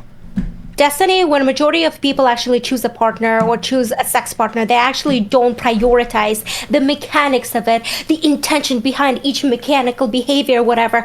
Or, like her like stroking it in a specific way and then writing me in a specific way. A lot of people, both gentlemen and women, when they go into it, they don't prioritize it just like you do. Instead, they prioritize something else. They prioritize, especially, for example, when it comes to women, they prioritize, is this, I'm going to use the red pill, word and stuff, a high value man and stuff like that, right? They're willing to actually compromise and be like, okay, sex doesn't have to be important. I will still choose this guy because he brings some sort of other sort of value besides sex, and maybe hopefully we can actually improve on sex, get better at sex. But nobody actually chooses a partner. Majority of the people I know, I think you're the fucking exception, majority of people don't choose a partner just based on a fucking sexual mechanical thing. I never said that. I never said the majority of people. I never said the majority of people do. I'm just saying that like that is like, I would say the majority of people or a lot of people have like bad sex. But I mean, I don't think that's like a deal breaker. It's probably like quantity of sex is probably more important than quality of sex. If you want to look at like relationship success, that'd be like my guess. But like, yeah, I'm not disagreeing with you. I think I agree literally at the front of this conversation that it seems like most people don't really care about like having really good, mechanically good sex that much. Like it just matters that you're having it. Why do you think you value mechanical sex so much? Because I really like sex. It's really fun for me. So why do you prioritize fun so much? How am I prioritizing it? What am I? Bruh. What? You're like, me specifically, me, Destiny, aka Steven, prioritize, the mechanical, the sexual act, the intention behind it because it's fun. That's literally you. Yeah, because that's true. I enjoy it a lot. Yeah. Yeah, but why do you think, don't you agree that majority of the things that are like really fun can actually be bad for you, are bad for you and stuff like that? And we shouldn't actually prioritize fun as the highest value, as the ultimate form of happiness or whatever. That's you think it sounds like he's shooting up heroin and being like, heroin is... Wait, that's a whole different thing. If I was prioritizing mechanical sex as the most important part of a relationship, as the only thing I was searching for, then I agree with you. But I've never said anything remotely close to that. No, but you actually prioritize it as just the initial state of a relationship. I don't think I even said that. Like here, I really like music, okay? Music is really fun for me. Okay. If I was picking a partner based on our compatibility on music, the mechanical proficiency would be really important. I love all people, I love lots of people. I don't think it would ever be a deal breaker for me. But if a woman's like, oh yeah, like I play guitar a little bit, it's like, okay. I don't really value that almost at all. That sounds mean, I'm sorry. I don't mean to tell me that I don't value that. But if you have a really high mechanical proficiency and we can actually like, do music together, that would be amazing. But the mechanical proficiency there is going to be really important. We have to like be on the same level of being able to like musically be compatible with each other, right? If you just like do music, like okay, whatever. I mean that's cute, but it's not going to be like an important thing for me. Is that okay for me to say, or is that a horrible thing for me to say? Hey, it's your life. You do you, boo. Okay, but when I say like I think mechanical sexual compatibility is really important, now it's like a huge problem. Now we've stepped into like a huge issue. Yeah, I mean, I think you have your priorities fucked up, but you do you. What is my fucked up priority? I genuinely think that you, for example, the reason why you choose to be in an open relationship, the reason why you choose to be fucking a lot of women, the reason why you, Okay, wait, stop. Before, because if you want to just like criticize all of that, that's fine. But it seems like you were just like trying to. I don't know why we wouldn't just open the conversation with that. I think open relationships are immoral or whatever. That's fine. Like you understand that. Like, wait, open relationships are what? Are bad or whatever. We could have just started with that. But you think it's me saying that, or you? Yeah, that you're saying that. I'm asking you specifically. Why would it be bad if somebody has like, oh, I want to have like really high levels of like sexual mechanical compatibility with a partner? That's really important for me. Why is that like a bad thing? because you are actually prioritizing it above anything else. It sounds Because like I know it you're saying matters it's to him. I'm not. No, hold on. I'm not prioritizing it over everything else. Where do you get that from? Like he From the said way you before, it's speak like about the it. car thing. It's Do you think? Wait, it's do you one think of that the I? wheels that makes the relationship, but I it's not think for Destiny, the it's a main core thing. value. It's a core value in a And that's relationship. okay. I don't Some think people I've prioritize- ever chosen a partner because we had high sexual chemistry or whatever, or because just because we had high sexual mechanical compatibility. I don't think I've ever done that in my life for a relationship partner. Really? Really? I can run through my partner, my first girlfriend / wife in high school, my serious relationship. We were both virgins, so I don't think I made that decision there. You were young, probably naive or whatever, but now you actually know what you want from life. You Sure. are more experienced. Okay. You actually have, you're more self-aware and stuff like that. So you can technically use your first ever relationship. Nobody fucking knows what they're doing. I was running through during all of their them, and first ever usually relationship. you start at the beginning because time goes in one direction. Okay, my next girlfriend was my. Typically, yeah, I understand. Typically, people started at the beginning, but they actually. Do you think my people relationship with very Melina was different only from based on first- our mechanical sexual compatibility? I think more than that. I think also her just believed that, or her agreement to an open relationship and stuff. I don't think it would happen with. Do you not think Melina I if couldn't she find wasn't like open a? with open relationship? You don't think I couldn't find a ton of girls that want to do like an open style relationship? I don't think so. No. Okay. I think I don't think it's a lot. And also, I think there's many other factors involved in it. You know, Melina was a good looking girl and stuff like that. There's other factors involved in it. But Why would I give no offense to Melina, okay? But there's a lot of really good looking girls that I come into contact with. Why the fuck would I fly somebody out from fucking New Zealand and go through the whole marriage green card process? You're saying because we had high mechanical sexual activity and because she looked good? Not to sound rude or mean, but you understand, how many fucking people DM me or anything? Bro, if I just want to choose a fucking 10 out of 10 chick from fucking LA and live with her, that could be way less hassle and trouble than, no offense to fucking Melina, which is a whole process of bringing her fucking to the United States. You're fucking naive to assume that a majority of women would be willing to live the same lifestyle as you would want. You don't think I could find a trophy? Hold on. Crazy. You don't think I couldn't find a trophy wife that I could give a $10,000 a month allowance to that would just sit in my apartment and fuck me sometimes? You know what a sugar daddy is, bro? I could find so many hot chicks that would be absolutely okay with it. And I tell them, if you want, you can go fuck other dudes as well. You don't think I find a ton of women? They're like, fuck it, I do this arrangement. You really don't think so? I could put in an ad for that and have 110 out of 10 girls in any fucking major city in the United States. I'm not creepy. I'm not a rapist. I don't smell bad. I'm like a 35-year-old dude. Hey, I don't get you. Who cares? I give them a lot of fucking money and do whatever fucking arrangement I want. What are you talking about? You don't think I can find that arrangement? There's a I bet I could pay you enough money to do that. What state do you live in again? Absolutely I could. Sorry, go ahead. There's a difference between being able to find that arrangement versus actually wanting that arrangement. True. You wouldn't want that, Yes, okay? correct. Oh, because my there were a fucking lot God. of other qualities that Melina had, things related to That's romantic my chemistry. point. No, That's my point. but the So first it would two be that difficult to find. the first two that rolled out of your mouth were two of the easiest things to find, which is somebody that looks good and we have some sexual compatibility. No, I said that there is a lot of other things that included it. One of them being she was a pretty good-looking girl and stuff like that. This is one of the lowest things on my priority fucking list for dating partner. Yeah, keep going. Fucking bunny ears. I'm gonna beat the shit out of you in a video game if I ever see you again. Really. Okay. It's a kitten. I'm just saying, Okay. these are the things that rolled off your tongue that you seem to have this idea in my mind, okay? That I feel like, again, you are just being emotional about it. I know, but I think here's it's- what's happening. You want me to tell you the whole macro point of what's happening? Here you go, okay? Here's what's actually happening, okay? Oh, God. What's happening is, and I understand that's part of being an enlightened 35-year-old white man, is that and having 180 IQ, is that my mind is huge. And I can encompass fully your brain. I know everything that you're thinking, everything you think I think, and everything you want to I can understand it, okay? You You're want a such a person, genius. I am, thank you, yes, okay. Yeah. You want to have a guy that you vibe Yeah. with on some level and that shares these important decisions in terms of children and finances and Totally. all of that. These are important things. And I understand that. But the problem, however, the problem is that when you try to envision my mind, you can't do it because you're 25 IQ, woman, bunny ears, Hispanic, whatever, lives in deserts, all these reasons, okay? Your brain is not capable of understanding my brain, okay? So when you look at me and I say, I think that sexual compatibility is really important. I really like mechanically good sex. That's important for me. And your mind, you're like, Oh my God. He doesn't care about like all of the other parts of a relationship, and he's probably masturbates to a lot of pornography and goons all day, and is only going to be with a 15-year-old girl that is super sexually mechanically proficient and won't even think about like the important parts of a relationship. Like for some reason your mind goes there because it shuts down as soon as I say like mechanical importance is one, which is I think that's what's happening. And I understand. I understand that. I understand. I'll give you one thing. You're Yeah. 100,000% right that I have a hard time understanding an autistic mind. Okay. 100,000%, yes. And I am think artistic. Thank Chad you. agrees. I'm very artistic. You're welcome. Okay. And I think your chat agrees with me. That's why when you took the poll yesterday with Abba, or 2 days ago, majority of your chat actually agreed with Abba instead of you.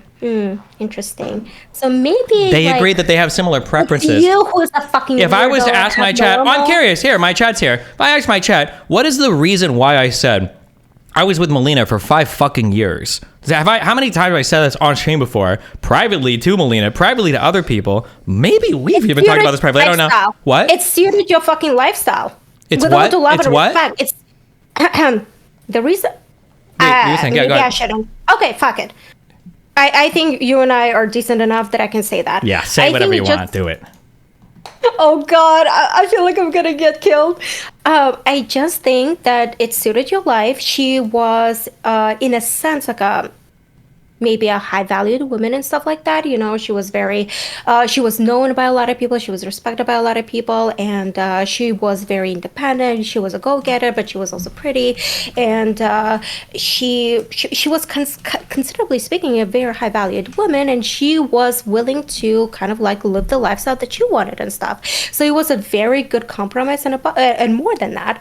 So Okay. yeah. So not to sound mean or rude, okay, but you're delusional, okay? So number one, and thankfully, a lot of people in the chat are saying this, okay? The reason why I started Lillian for 5 years is because up to the very fucking end, I had incredibly strong romantic feelings for Lillian. Meaning that I missed her when she's not here. I like hugging and cuddling her and being like physically and like emotionally close and intimate with her. These were the reasons why I stayed for that long. Everything else you just said is not only not an important thing for me, these were actually things that were always working against our relationship the entire time. So for instance, when you say high value, you're implying like valued by society. I'm not trying to be mean or degrading towards any partners I've had, especially because I want a partner who's just like this. Melina was not a high value woman because we were in an open relationship. Everybody constantly made fun of me and said that I was a cuck and that she was a slut. Dead. What? Definitely. Only Red Pillar is dead. You think Only that red any pill- other person, hold on, what? First of all, the last year and a half of my content was red pillars. Secondly, you think anybody else looked at Melina as a high value woman when we were in an open relationship? I feel like, to be honest, she's a very desirable woman. I would feel like, yeah. Okay. I think that the things that make Melina Am I a wrong? desirable woman are traits that I value. Most people don't give a fuck about them in women. Okay, so the fact that she was a streamer, I disagree with you. A lot That's of fine. intellectual guys who actually, yeah, a lot of other like actual high value males, not the ones that pretend they are in the red pill space, might, but these guys aren't the I agree. majority of people on the internet, right? Most people are going to look at traits. So the fact that like she was a streamer, I had a lot of streamers that would talk to me and they'd say like, "Do you really like that Melina's a streamer? Doesn't that kind of feel weird? Or are you ever threatened by the fact that she's growing? Like, doesn't that make you feel a certain type of way?" No, I don't. So that was a trait that like people wondered a lot about. The fact that we both slept around a lot was something that people wondered about our word. Look at all the drama with like Sneeko and all this other shit. We're like, "Oh yeah, she wanted to fuck me. Your girl said this, blah, blah, blah, blah, blah." Even if it wasn't true and Sneeko was the one being thirsty the whole time, right? All of these things constantly worked against me. The fact that she was pretty, oh, well, that's not your wife. That's our wife. Yeah, she might be pretty, but she's pretty for the whole town. She's for the streets. Like none of these things that you say. And then the traits that I value, things like her being independent, that's not good. That just means that she can leave you at any point in time. Or the fact that she is like investing a lot in her career, that's not good. I mean, she can't be a housewife when she can, like she doesn't even need your money or she's going to Okay, but you're talking about fucking retarded guys. Can you talk about intellectual guys who would actually find that as valuable, like a fucking woman? Why would I pick a would- partner based on what a minority of guys in my space find attractive? Because you are a minority? Yeah, but do you really think I'm choosing my partner thinking like, God, at least I know there are some other enlightened You're definitely not atheists like choosing me. a partner based on the fucking red pill propaganda and stuff like that, right? No, I'm picking them based on all of the other qualities that I think are Yes. important in a partner. Yes. Yes, exactly. Yeah. So we're on a fucking same page. So that's my No, point. when you say high value woman who's pretty, I think you said pretty like 5 times when you were trying to describe what a high value woman was. Bro, I fucking said that she was like very ambitious, very outgoing. She was very good at socializing and stuff like that. And pretty. You What's you wrong brought with that up being over and over again. pretty? Because I think in your mind, you're either projecting Yes. what you hope guys think, you're projecting what you think, or you're just saying this for some reason. You think that one of my choices for Melina, like a high part, was the fact that she was like pretty. By the way, not to be mean to either No, of you, I prefer pretty along brunettes. with something So it's not else. even like, that wasn't even like a determinative factor. I'm like, oh, well, at least she looks And pretty yet good. Like, you married a blonde. Fuck you. I didn't marry And a yet you blonde. married- I didn't marry a blonde. Yeah. I married 2 blondes technically. 'Cause my first wife was blonde as well. So I'm just showing. I'm Yeah. just demonstrating. Like, yeah, prefer things that I brunettes, think that and I think yet are I married 2 blondes. exactly. Uh-huh, Yeah, physically Yeah, attractiveness. yeah. I prefer fucking Yeah, Asian yeah. women or Hispanic women or fucking women of Totally. color, minorities, or Totally. strong Black African queens, or like these are probably Totally. more than like blonde white chicks. Okay. I love the self-awareness. Yeah, totally. Sure, but I'm just saying, like, these aren't the choices that I'm making. Like, oh, she's pretty, she's so pretty, blah blah blah. Right? It's just, I'm just saying, like, these are, yeah. Anyway, Do you think there's a potential that, like, marrying or being with Milena and stuff like that potentially have, like, risen up your value in a society and stuff like that, and so it kind of made you more desirable to other women and stuff like that? Do you ever believe that? to other women, maybe a bit, yeah. Okay. So maybe that was also a potential reason why you chose her. You think you think at any point in time ever, I'm making the decision to be with Melina because I think that other women might look favorably upon me if my current girlfriend is hot. I think that that does play a role in it. Yeah, I do think that Even if one of the you- biggest issues in our relationship was the fact that Melina was like deleting other women out of my life. It was like working against me probably more than any other aspect of our relationship. Okay. Did Melina ever message you for anything, by the way? Wait, why? No. Oh, okay, just curious. Wait, why? I was just wondering. Why would she message me about me and her got along? She was super nice to me, personally. Okay. Oh God. Okay. Let's. Anyways, so No, I don't. I get annoyed that like I don't like this idea that just because you guys have all become satisfied with having horrible sex lives, or just because you're okay with like not even knowing how to make yourself come, that when you run into a person that thinks that like sexual mechanics and showing love to a partner that way and like having a high proficiency there is like something that you value, that all of a sudden makes that person some hedonistic fucking loser that has no other like valuation, or I'm sorry, no other values for any partners in a relationship. I think that's an incredibly shallow and disgusting view of other people that have a slightly different view of you on sex. I don't like that. I think that's really cringe. Do not come.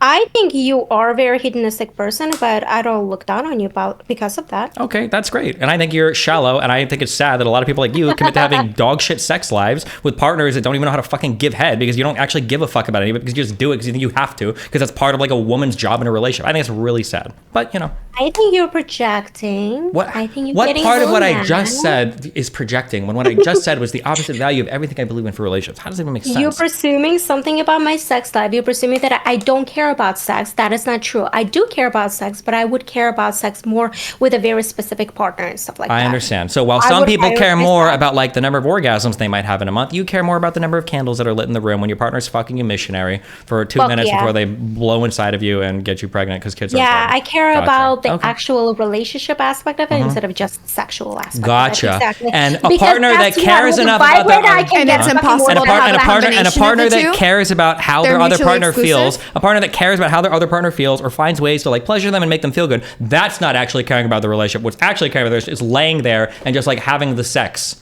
That's the caring part.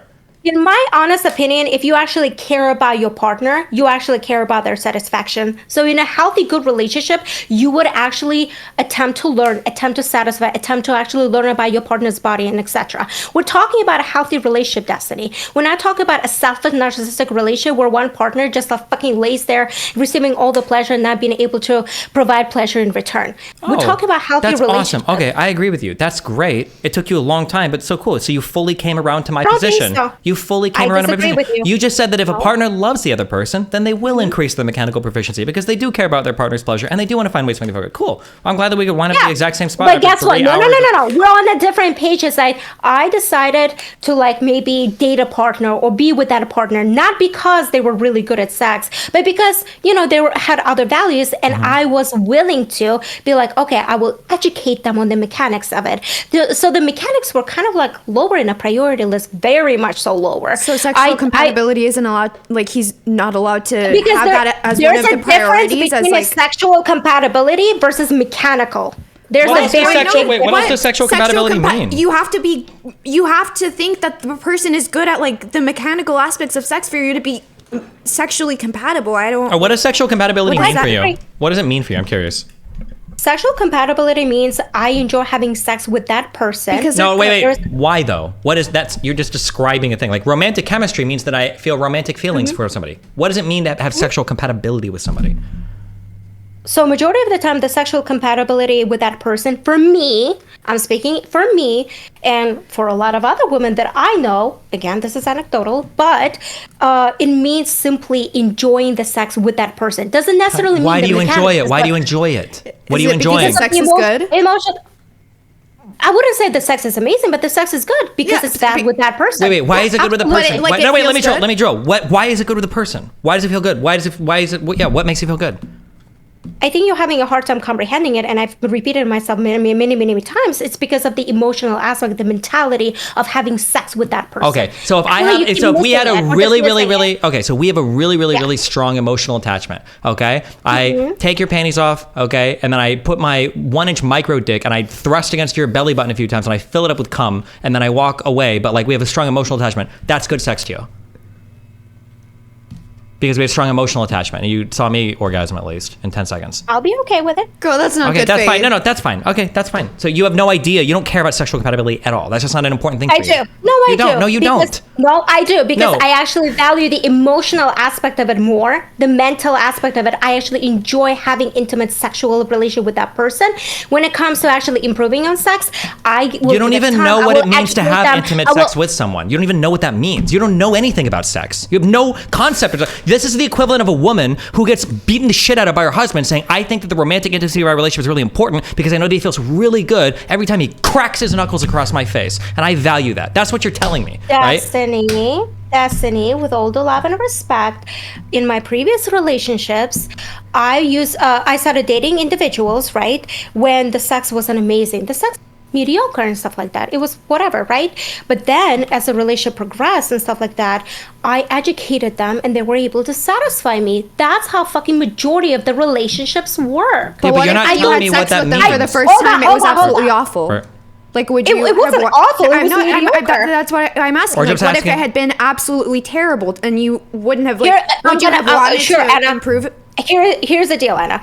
One time I kissed a guy and there was no sexual chemistry. Even when I kissed the guy, I was like, ugh. I'm just curious what I makes didn't it. take Yeah, them. but what made it? I understand. What made it good or bad? It was more just like the connection with that person. I just didn't connect with that. So like even the making out with that was kind of like, bleh. But if you connect with someone and then they're just absolutely terrible at sex, like micro penis comes in 2 strokes, like is it? First of all, can we like be careful with the micro penis? It's like such a small percentage of like men in America. Or Can in you the world engage with the have micro hypothetical? penis. Can you engage with the I'm not, hypothetical? Sure, I will it's not so much. engage It's with not a so much that. I'm just hypothetical. curious. Like, Unrealistic hypothetical, but okay. But no, even if the sex was bad, but I still like the person, I would still keep on giving them a chance. I would not just end the relationship just because the sex was bad. And what if they don't Typically- improve? What if they don't improve after like months and months of you trying? Like they just 2-stroke Andy done. Well, that's a problem. But in the initial stage of a relationship, I would still date them. What do you mean? I would still date them. Okay. What do you mean? Okay. Hold on. Just okay. 'Cause I feel have like to- I'm being pretty simple. Well, to be You hold guys on. are Wait. trying to overcomplicate it and just like, sure, go ahead. Well, the conversation is basically like like we're both saying like how much do we enjoy getting massages from our partners, and then I'm asking you like what makes for a good massage, and you're like, well, as long as they have a good emotional connection. That's fucking retarded. You don't have an answer for the question because you don't care about the massage. You just like the fact they're massaging you, which is fine. It's the same view that a lot of guys take of sex. No. When you say what makes for good sex, well, the girl's hot, and then can you give me one thing? What do you mean when you say you enjoy sex on it? Can you give me an answer? Do you know the difference between you and I? You fucking assume that a person needs to be right away good at sex. Never said that. You need to have. Never yeah, said you that. did. Then why don't you say one thing that makes sex good that doesn't involve emotional or connection? Can you describe anything that don't use those two words? As you actually progress in a relationship, you date that person, they learn more about the body, your specific body, they improve on that specific aspect, the sex gets better. The mechanical aspect. That's what I'm saying, though. Now you're agreeing with me. No, I understand. But again, it's not the initial stage of a relationship. You fucking talking about it as it's like, I'm dating a person and right away the sex has to be amazing. Okay, oh my God. I literally said you guys are. You guys fucking are. You guys talking Bella, about the fucking I literally said the exact opposite earlier. I said that you might get somebody that's like super enthusiastic and they're trying really hard, but they just don't know what to do and they're toothy and their hands are. I literally said the exact opposite of what you're claiming that I now believe. What I said is like, it's okay if they're really bad at it or mediocre at it because hopefully over time they will improve. And as that relationship progresses, if they don't improve, fine. But typically, they learn more about your body. So they learn more about your wants and desires. But then I feel like then we have like the same position. You're just getting there in way more words than I.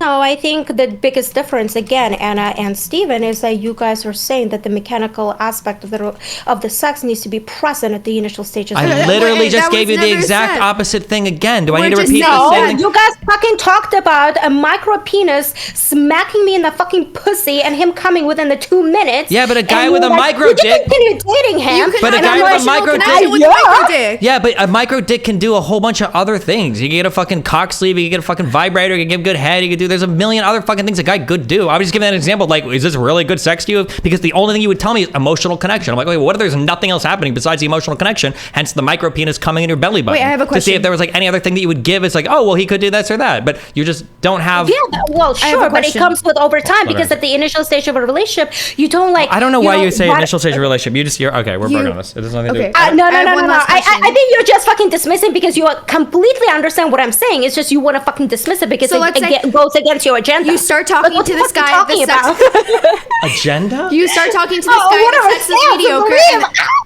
You're talking to this guy, the sex is mediocre, and then you guys build an emotional connection. The sex gets better. No. I need the emotional connection before I actually have sex. Okay, with him, you build an emotional connection, and then the sex is good. And then let's say that you lose the emotional connection, but his sexual abilities remain the exact same. Do you then view the sex like does the sex feel, I will break up with that person. But is the sex objectively less good? Does it feel less good now that you don't have the emotional connection? Yes. Like it physically feels less good even though he's doing the exact same thing? Yes. So then like the mechanical aspect doesn't matter at all to you? Well, that's why I actually don't even do hookups and stuff like that because, like I feel like the emotional aspect of the relationship actually adds to the sexual intimacy, the sexual experience, and enhances it. Instead of just like, jerking off and whatever, just getting fucking dopamine rush and just, getting off. There's something more intrinsically just satisfying. I agree. I understand what you're saying, but you're the one with the agenda, not me. I'm just like talking about these things as they are. You're the one with the whole fucking idea of the world of sex and special and I'm a hedonist and blah, blah. I haven't made any of those accusations until you started making about mine. For you, I don't care how other people enjoy sex. You're the one who's got like my view of sex has to be baked into my whole fucking worldview and my agenda and all those things. Like, I enjoy sex. I think mechanically, I think it's fine, and I think that you don't care about sex that much. That's why you didn't give like any fucking answers related to sex. Like, I feel like in order to have a long, good, satisfying, healthy relationship, sex is very important, Destiny. Yeah. I understand, but I think good sex is important. You don't. That's fine. Which is also fine. That's a totally legitimate thing.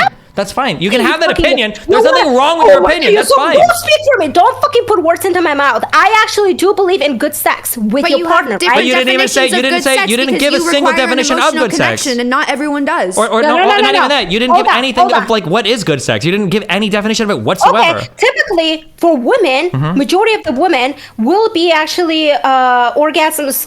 They don't orgasm through vaginal intercourse. They orgasm through clitoral stimulation. Oh, cool. Right? So there we go. A partner that's invested in getting you off. Okay, Okay, thank you for giving like one answer relating to. Thank you. Good job. It only took us and 20 that hours into the typically conversation. fucking comes as your relationship progresses and they fucking learn about your body and you teaching them about your fucking clitoris and how to fucking get it off. Okay. Oh my god. If they care. Well, if they love you, they would. Wouldn't you agree? Depends. Maybe a guy thinks his job Unless isn't you're to a make his fucking girl selfish- orgasm. Maybe a guy thinks his job is to provide protection and resources, and it's the girl's job to orgasm and get the guy my off. God. Yeah, true. That's why a lot of men who go down on a woman are not real men, huh? Maybe. But okay, my other question, I don't know if you actually responded to that, but would you agree that a lot of like virgins and incels would actually agree with your stance that like when it comes to relationship, the mechanical sex is so important? No. But why are we demonizing wanting to have good mechanical sex? Like, of course, like the emotional. anybody's Of course, demonizing. you are. I think the emotional connection stuff, like, it's fine. But I want a partner that's gonna make me feel good. Like, what is wrong with no, that? I think you're putting words into my mouth. I don't think I'm demonizing it. Okay. Okay. But I think also the answer is no. I think virgins are going to be way more aligned to your point of view, 100%, of course. Because for virgins or From the incels, conversations that I had. that's great. But for Typ- virgins and incels, it's one of the most misunderstood thing about virgins and incels that they're like obsessed with like having this crazy fucking sexual experience. The reality is Right. that Is that why they actually overconsume porn? don't really care. Don't think it's relevant. I think that for an average incel or a Wait, virgin. really? So you think it's irrelevant that they overconsume porn? Yep, I do. I think that How for did the we get average from incel, porn wait, to hold on, Any of them have a wait. porn For the average, addiction? for Are you the fucking average, kidding I me? don't care. I don't even know if that's true that they have a porn addiction. If that's like a thing that like tracks to the data. The average incel or virgin is not somebody that's obsessed with having a sexual experience. If they're an incel or a virgin, like a late stage in life virgin, they're usually somebody that's missing some type of emotional or romantic connection. That's what they're They looking forward to. More associate than the anything else. emotional connection with sex, with the act That's of great. sex. You're a woman who's speaking out, no idea what the he's talking about. I don't know what else to say. That what you're saying is just dead wrong. If you talk to an average I don't think incel, so. that's great. You're wrong. I bet my whole life on this, my whole life savings on this. That an average incel is not somebody's like, God, I didn't fuck a girl. God, I didn't fuck a girl. I didn't fuck. Because if it was, they would just buy a prostitute. What they're thinking is, oh my God, I don't even know how to talk to a girl. I miss like the emotional warmth of getting like even like sit with a cuddle with a girl, and I want to fucking kill myself because I have no girl that even likes me. That's what they're thinking about. Not I want to have sex with a girl. They associate the emotional aspect of a relationship with sex. They see the emotional aspect is through sex. Okay. Okay, I If you disagree. actually fucking have a conversation with them, they're gonna I be have like, plenty. "Oh, I'm an incel. I'm an involuntary celibate or whatever." It's like, and they talk about majority of the time the sexual aspect of it because they believe that that's the only way you can actually get that emotional attachment, the emotional bondage is through sex. Then why don't all of them just buy prostitutes? Why don't all of them buy prostitutes? Because a lot of them can't afford prostitutes, and a lot of them do buy prostitutes, and they realize it's not enough. That's the whole point. They you also just said that consume a lot they're of going to get porn. the emotional connection through sex. So why don't they follow? No. I didn't say they get it. I said they think about it. They associate it. Their perception of emotional connection is incorrect because they equate it to having sex, and then they realize that it's not it, and then they still remain celibate. I don't They remain think incels. I don't think they associate it with having sex. That's just part of like a relationship that they're missing. But it's part of the totality of like being in a relationship with a woman. That's like the thing that they are obsessed over. It's not just There the is sex a part. reason why they overconsume porn. It's because again they associate that emotional attachment with. Or maybe they just because they just want to come. Is there even evidence that guys that are incel are more likely to overconsume porn? Aren't the largest consumers of porn people in relationships? Well, you think you would know that if you're making the claim otherwise, right? From the individuals that I had a conversation with, because I'm a booba streamer. Do you want to bring any of them in here I've right only now? done Hey, bring something any of them like here right now. I guarantee you they will agree with me if you want to bring any of them in here. Well, I don't think I can, but Why? agree with you in what specifically. I can. They're ask gonna them say what specifically. Destiny's right. Actually, the emotional In what part aspect? is way more important. The emotional part of the relationship is way more important than the sex part. Or this might be something that you've heard because your girl brain, so you don't understand it. What they might say this, okay? And I can understand them saying this, and I'll explain this. They might say, actually, Destiny is completely wrong. The sex part is the most important part. And what Destiny doesn't understand is the reason why the sex part is the most important part is because if a woman is willing to have sex with you, that means that somebody has like accepted you and your body and made herself vulnerable and available to you in order to have sex with you. So they're saying the sex is the important part, but it's not actually. Again, it's what I just said earlier. It's the like emotional, vulnerable, romantic connection. Sometimes they might think that they can get that through sex, but they don't think about that like how you're saying I think about that, where they're like, God, I'm an incel, but if I could just meet a woman that gets the best head ever, that would be fucking awesome. Well, the thing is like, I wish a woman like loved me enough to actually share her body with me because I'm 32 years old and I've never had that experience before. So they might like be valuing sex there, but not like in an upset, like in the way that I value sex. It's in the way that you value sex, ironically enough. Not that that makes it good or bad, but that's what they're looking for. No. Yeah. Typically, what happens is when they overconsume sex, overconsume porn, they start perceiving sex as a porn thing, right? That's what typically happens. They have a unhealthy understanding of what sex should be and what it is. That's my whole point, right? Here. Well, I don't even know if some incels might, or even some incels might view it that way, but like that's not because they're an incel. That's just because they haven't had sex. I think if you haven't done anything ever and you keep consuming something, you might get a warped view of it. But again, I'm pretty sure most of the people, I think that a virgin would actually start associating the emotional bondage through sex only. I don't think that happened. I don't think you watch porn and think there's an emotional connection there. If that's the only thing you experience, why wouldn't you? Because why? Because nobody's being emotional when they have porn sex on Pornhub. You're not seeing like an emotional connection. They don't see an emotional connection. Bring the incels in. Message them. Bring them in right now. Let's go. Do it. Wait, bring who? one in. Bring in an incel. You said you talk to incels. Bring them in. I guarantee you they'll agree with you. 1 billion percent. I don't talk to incels. I talk to virgins. Very different things. Well, bring a virgin in. I guarantee. Well, a virgin is. I know what the fucking online is. That's Well, you're the one that's saying you talk to all those fucking virgins all the time. I guarantee. Okay. Well, listen. The next time you do a stream, you should have a virgin or incel call-in thing. Okay. And you should ask these people like, hey, you guys should call in and tell me like, what are you missing? It's funny because again, incels are called involuntarily celibate. But it's not actually the celibacy that's bothering them. It's the lack of like closeness to a woman in a relationship. That's like an experience, a special part of the human experience that they feel like every person should be able to have in life, but they missed it. And now they don't know if they can ever get it. But it's not just the sex part. That is a part of it. But it's like the emotional relationship bonding experience with a woman, somebody of the opposite sex. I think we're kind of on the same page where I agree that an incel who's self-aware, maybe a little bit healthy or virgin, would agree with you on that sense. But I feel like majority of them are unhealthy, and because of the overconsumption of porn, that's the way they start. I don't think porn. You know what? You want to know what a big meme is? I don't think porn actually matters that much for literally any of this. I think it's like one of the biggest fucking things that people obsess over because they've got weird religious hangups on it, or they have a whole bunch of insecurities about their own lives or bodies sexually, and so they want to blame like every fucking thing on porn. I don't think porn has almost anything to do with any of the problems that we have with people dating each other or talking to women or anything. I think none of it is impacted by it, like almost like 1%. I think that things like social media, the prevalence of like internet shit everywhere, not porn, but just the addiction to internet stuff everywhere. I think that the increase in education, meaning you got to live with your parents till you're 25, 30 to fucking move it out. Like all of these things I think are what push people off of relationships a billion times more than just fucking masturbating to porn. I don't think porn has like anything to do with any of this. But you know, maybe that's just my opinion. What do I know? I started masturbating to porn when I was 12, so maybe my brain is just fucked. Disagree with you, but I think the overconsumption of porn can have an effect. I think We're talking like about the overconsumption of porn. I think it's very minimal. Exactly. You think it's very minimal? I think it's very minimal. And you know what? I bet if it affects anybody more negatively, I bet it's fucking women. Okay? You know how many fucking... I'm so curious. If you were to talk to all the fucking incels or guys on the planet, how many of them... I feel like women are always more hardcore. Maybe it's just me.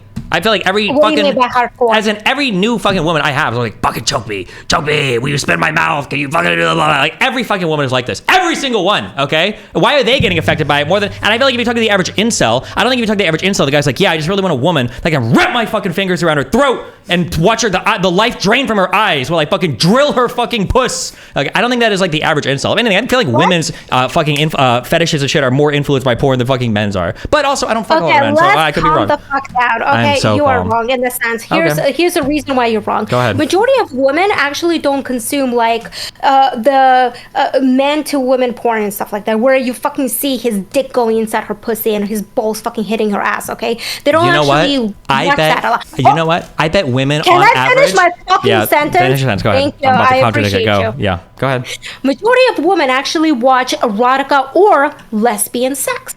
there's a reason for it, because there's a sense of a little bit of a safety, a little bit of an intimacy and stuff like that. Now, in regards to the choking aspect of it, when a girl feels very comfortable and safe with the dude, she would like to sometimes act as submissive, right? And she wants him to be like a dominating, like a little bit more of a masculine, like choke me and stuff like that.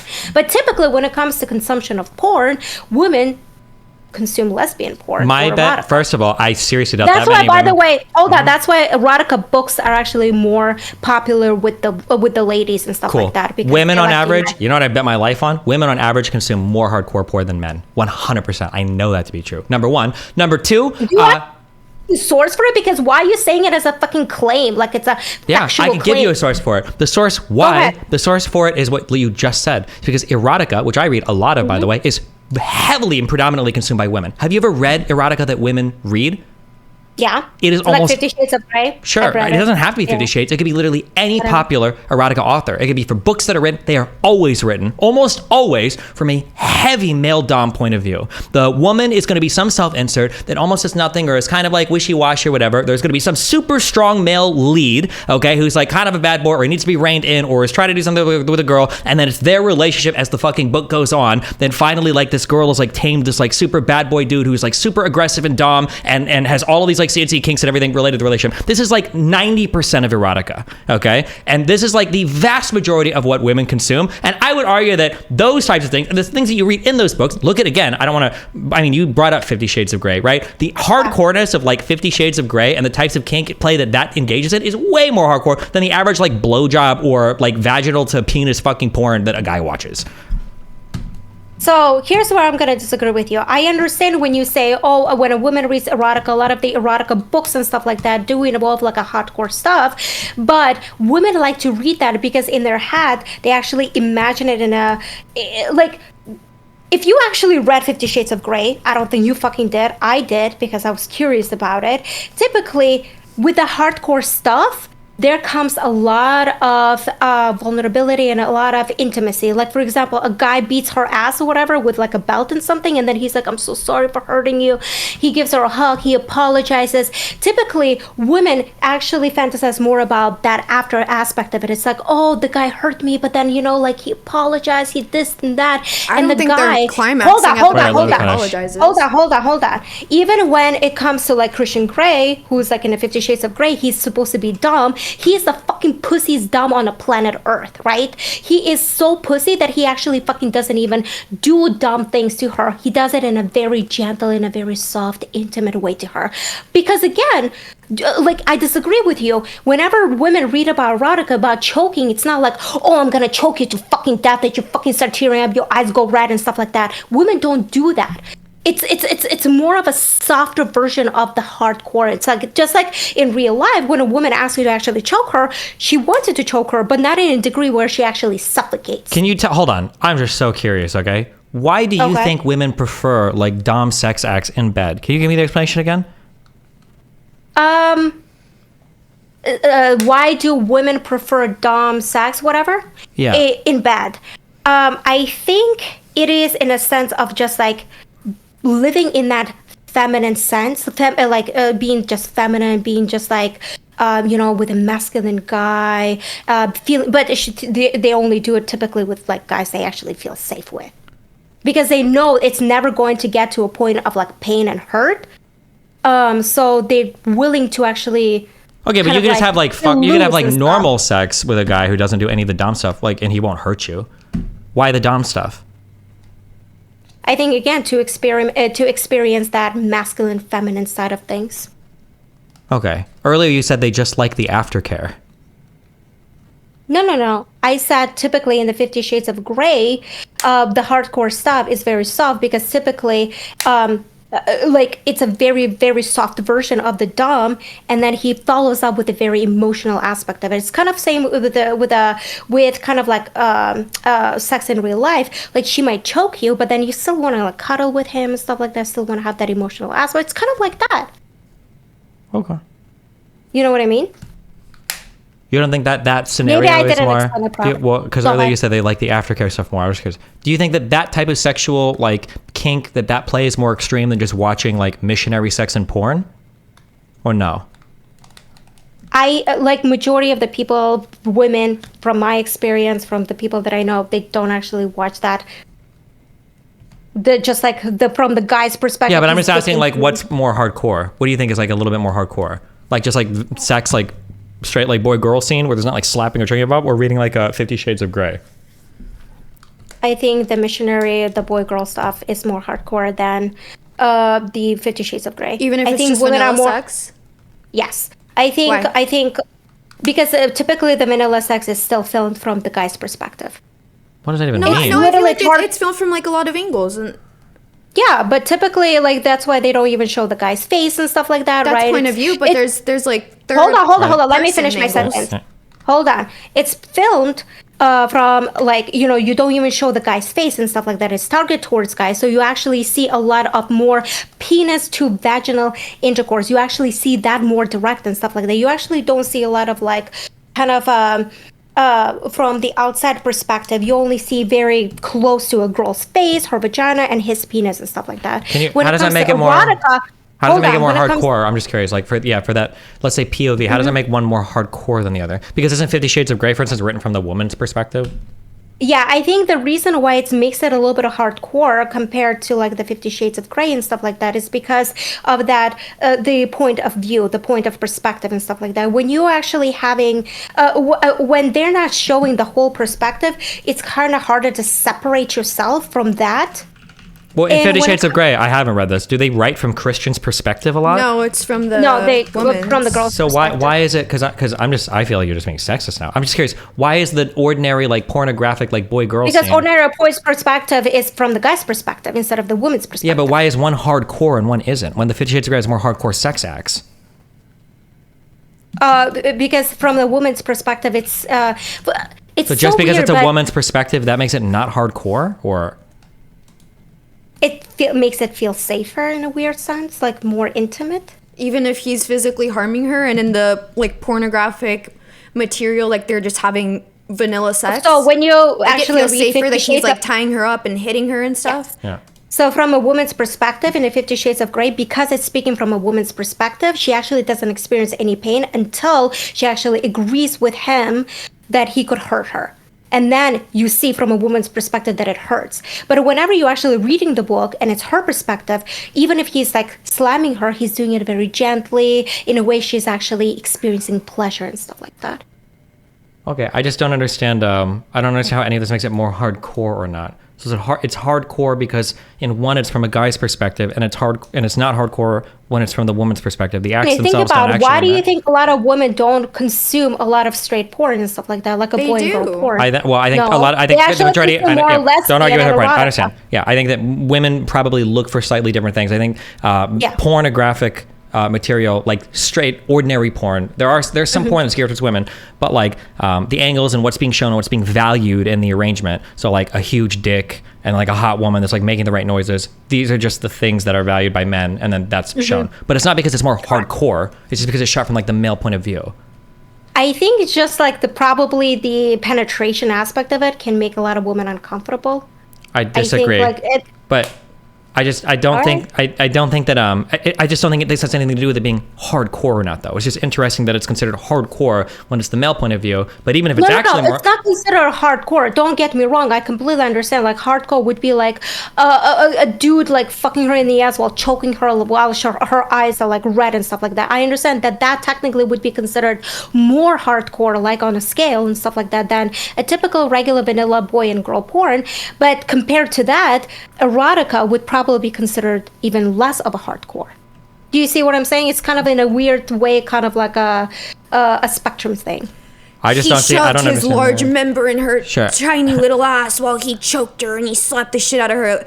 Versus just like a boy girl scene where they're just like doing missionary third person point of view. Like just because there's a visual aspect, that means that it's more hardcore. Books that are written from erotica books that are written from a female perspective are going to be more He shoved popular. his big member into my Or I tight just little don't hole. Like, understand why any of the when I think of hardcore. Wait. So just real quick before I get my definition, what is your definition of hardcore? Because it's like your definition is like male perspective. Typically, yeah, typically, that's a good question, actually. Typically, my definition of a hardcore, if I were to think about it, would be in a sense of kind of like minimizing the line between pain and pleasure. Like pain and pleasure would be very much so kind of going Gotcha. together Okay, a lot of time. You know what I mean? I feel like hardcore. I feel like this is broad strokes, and you can get into the weeds. This is great. I feel like hardcore tends to be something where you're introducing sex acts that if both sides haven't like negotiated responsibly and are aware of the limits of both sides, could induce high degrees of pain. So I would generally say that like missionary sex or oral sex is generally not very hardcore because like I agree. Yeah, because you're not gonna be hurting somebody. Throat fucking somebody or face fucking somebody is more hardcore because if the partner's not like consenting you're not aware, you could hurt somebody, right? Painful could be like, yeah, okay. But I just don't agree with the perspective that like a porn video of like a boy girl like just like fucking that's less hardcore or that's more hardcore than like 50 Shades of Grey, which I think is by definition fairly hardcore because it's pretty extreme kink play, but like the people have high trust, so they're not going to hurt each other, but it's like kink play. They're not supposed to actually be hurting each other. Even in porn, that's supposed to be true. You're all supposed to be consenting, like paid and everything adults. Like, but didn't you just actually say that true definition of a hardcore is like actually causing like non-consensual, like doing something that you wouldn't want? No. I said that hardcore is doing something that has the potential to introduce a lot of pain if not done carefully. That there's like a lot of negotiation there because now you're introducing acts that, if not done correctly or with both parties consenting, could be very bad, very painful. So like consent, non-consent is very hardcore because if you fuck it up, you're just raping someone. That's really hardcore, right? Like extreme body stuff. Like there's a lot of, depending on the fetish you go into, is like extremely hardcore. Yeah. But you wouldn't say that like normally just like oral or vaginal sex is not generally hardcore because it's like these are like pretty ordinary sexual acts. It's, like you'd have to fuck up a lot to hurt somebody. It's not very hardcore. No, I totally see what your point is, and yeah, by that definition, I guess 50 Shades of Grey would technically fall into the hardcore, like porn and stuff like that. I don't know. There's just something different between, I guess, seeing it being acted on versus imagining it in your head, I guess. I agree with that, but I would say that like if Yeah. I was taking like young boys and young girls and I wanted them to emulate anything, I'd probably want them to emulate like a Why boy do you girl. always have to say young girls and boys, by the way? Because Bill we're Clinton talking moment. about like I'm assuming when we talk about like porn consumption and shit, we're not talking about like 40-year-olds. You're talking about like poisoning I people's see what brains you and mean. expectations of like adolescence, Yeah. right? We can make it 18 if you want, right? But when you're talking about them consuming porn, you'd probably rather have them watch standard boy girl scenes than rather them try to emulate what they see in 50 Shades of Grey, even if that's a PG-13 movie. Because the potential for abuse, because it's more hardcore play, could go really wrong if like a bunch of 18-year-olds try to do 50 Shades of Grey versus they're like, oh, in a Pornhub video, this one girl like spun around on this dude's dick while she wrote him. Let's try this. Like I think one has like a much higher propensity for abuse because it's more hardcore. That's like by definition almost what hardcore is. Well, I guess you actually kind of, in this case, you're a little bit intermixing the difference between the like boys and girls and stuff like that. Like I feel like boys are more likely to go into hard porn and stuff, like hardcore porn and stuff, and actually view sex in that aspect instead of girls. So like if we're just talking about girls, I feel like they when you pull people, like almost universally, women have more hardcore fetishes. They tend to prefer things like choking. They tend to prefer things like restraints or BDSM. They tend to prefer things like it's almost, I'm pretty sure like in all the polling, like women lean heavily more towards like consensual, non-consensual than like men do. I agree, but I feel like there's again context behind it. They wouldn't just do it with anyone. They typically do it with someone they feel completely safe with, and somebody who will like respect their, respect their boundaries and stuff like that, and would be able to respect them saying no, stop, or Of course, that doesn't change what I said, but of course, but you still have the preference. There's nothing bad about hardcore stuff. No, of no, course, you would prefer to do it with people that you I don't trust, disagree. right? Sure, but okay. Any other questions? I have to leave pretty soon. It's fucking late. Fuck. Okay. I guess one last question that I have is, well, I had more questions, but that's fine. I guess one of the questions that I had is, so you know how AI is becoming advanced, and hopefully in the near future, AI is going to be even more advanced. And let's talk about like AI robots and stuff like that. So let's just say that they create an AI sex robot who's able to satisfy all of your sexual desires, be very good at the mechanical aspect of it. You know what I'm saying? In that sense, would you consume it? And if so, would you actually be willing to choose that over IRL women? Depends on which IRL women. Wait, to fuck or to be in a relationship with? Yeah. If you're saying like just for like for friends with benefits, fuck. yeah, for fucking, Yeah. probably, yeah, sure, fuck it. If they're like better than like the ordinary woman, sure, fuck it. But would that prevent you from actually seeking a relationship from outside? Like, because No, you're because a so... relationship isn't just sex. No, I understand that. I understand that relationship is not just sex, but because you're so busy focusing on the mechanical aspect of the sex toy, will that, do you think, prevent you from like, seeking out a relationship, and then let's just say you have sex. If I drink a lot of water, much. I'm sorry, I'm so sorry. You guys with this view on sex, your view on sex sucks and it's toxic as fuck. It is really bad. Why? Like because you just have a warped view of it, and you're the way that you obsess over it is just so unhealthy and like terrible. I cannot imagine I cannot ever imagine the idea that I'm having so much sex that I just stop caring about like romantic connections. These are like some of the most important, most unique, most like cherished connections you can have with people in life. Just because I'm fucking a lot of people or find a good masturbation robot wouldn't satiate my desire to have like a warm and loving connection with a woman. That's insane to me. That wouldn't even remotely cross my mind. The idea that like, oh my God, like I found this, I got the auto blow 74 million and now I just like don't ever value like the warmth and compassion and the touch of a woman, like ever. It wouldn't even cross my mind. The fact that it's like the front of yours is so questionable. No. It was just question. It was just literally. It wasn't just a question. You already assumed the answer. Yeah, but go ahead.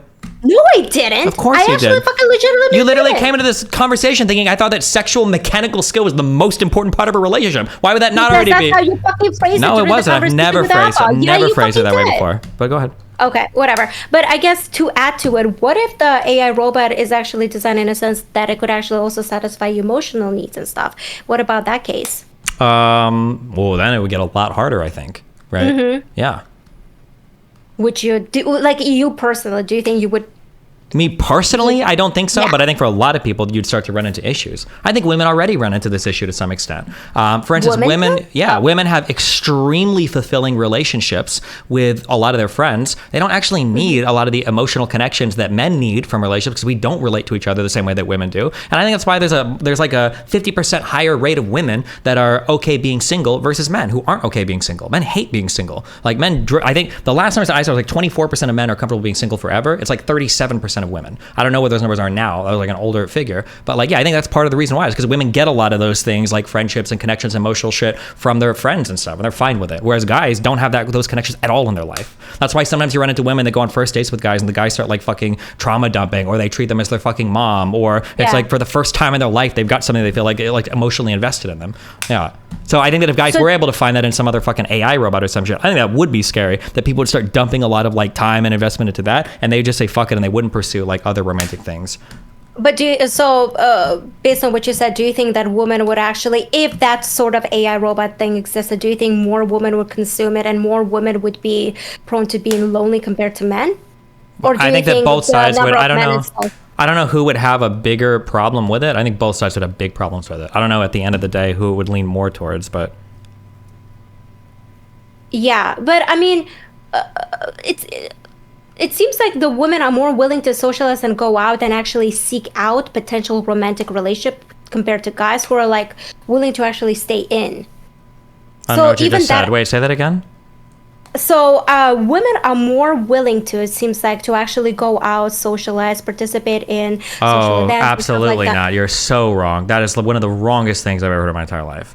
Elaborate on that. Like a guy will be single and he will like sit there and rack his brain forever trying to think of like, oh, fuck, I don't want to go to a bar. I don't have any friend groups. Like maybe blah, blah, blah. They'll like go start consuming pickup artist videos. They'll be like, what the fuck can I do? They'll go buy clothes, try to think like all these random fucking things they can do to go and meet a woman. Okay. A woman who's single can be on some like, I don't really like being single. I kind of want a guy.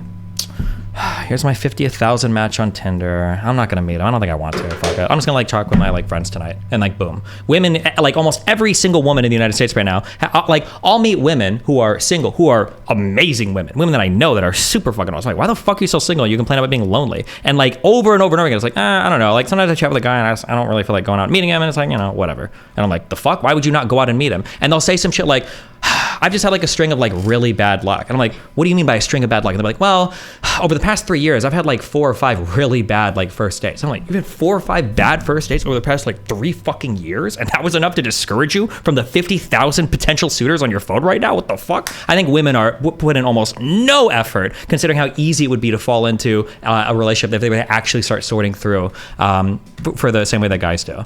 But do you think women have higher standards? Way too high of a standard?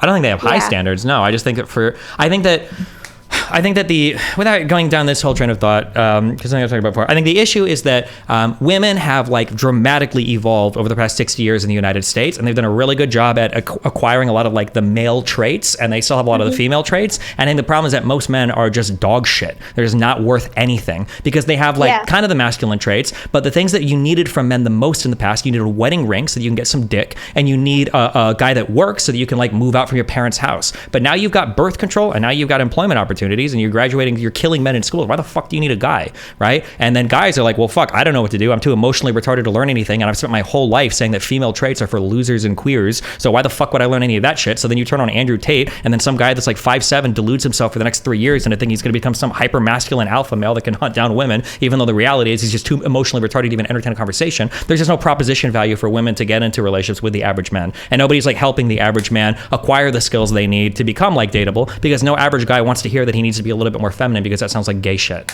So I think that's the issue. And right now I think it's unsolvable because people on the left don't want to talk to men because they hate men because they're fucking weird, and people on the right don't know what it takes to even get a woman, because most of the red pill people you want have body counts in the low double digits. These guys aren't even fucking that much. They sell you a fucking lie. Most of the body counts, here's a statement I'll make: 95% of the body count of every single red pillar that you are hearing about is coming from after they were already famous. Anybody can fuck when they're famous, but like, yeah, I think that's the issue. Yeah, like the question is, if you ask a guy, why would you date a woman? A guy will give you a million fucking reasons why he wants to date a woman. If you ask a woman, why would you date a guy, an average guy, the reality is the value proposition from the average guy today, especially under 30, is like non-existent.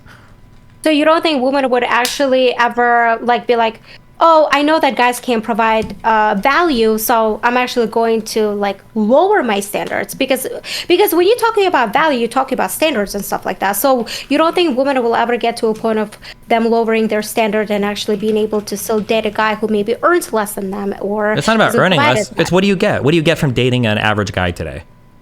A lot of them are emotionally stunted or retarded. A lot of them don't know how to do any work around the house. They're not out earning you. Like, what do you get from dating like an average guy today? What are you looking for? What do you get?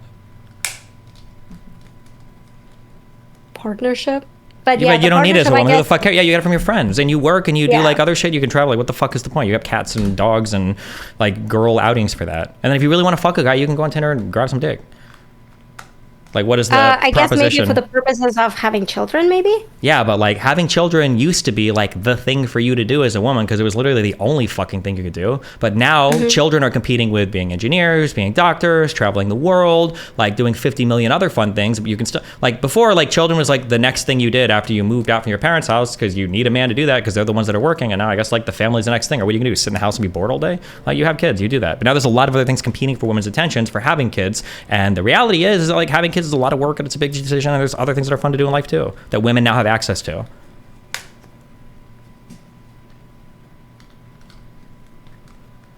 What do you think? What is the average value proposition for you for dating like an average guy? Like, would you lower your standards to be with some dude that like can't fucking wash the dishes, or some guy that's like an emotional schizoid? Or you got caught up. I don't know. Maybe it was what's my the value proposition that that you think an average guy offers you? Like, just an average dude. Like, what would you lower your standards to? lower my standards. I guess like when it comes to me, I know that there's a lot of really great guys and stuff like that who are emotionally mature, but they might earn less than me and stuff like that. And so I'm willing to be like a breadwinner and stuff like that, I guess, in exchange for the emotional partnership and kind of like the assistance around the house, I guess. Like there's not a lot expected from, I guess, both in today's day and age. You know what I mean? Like if you're actually earning pretty decent, you can just order food and stuff like that. You can have a cleaner and stuff like that, and etc. So I feel like you just. I feel like the things. It falls.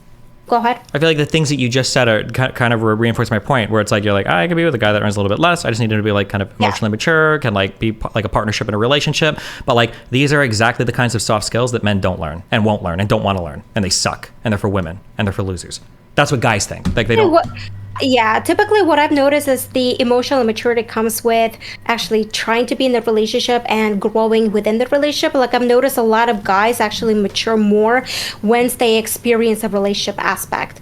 Like once they get a girlfriend, they like their perspective changes, their understanding of a relationship, their priorities and etc. change. And a lot of people are kind of like not being in a relationship is just keeping them stagnant in that mental state.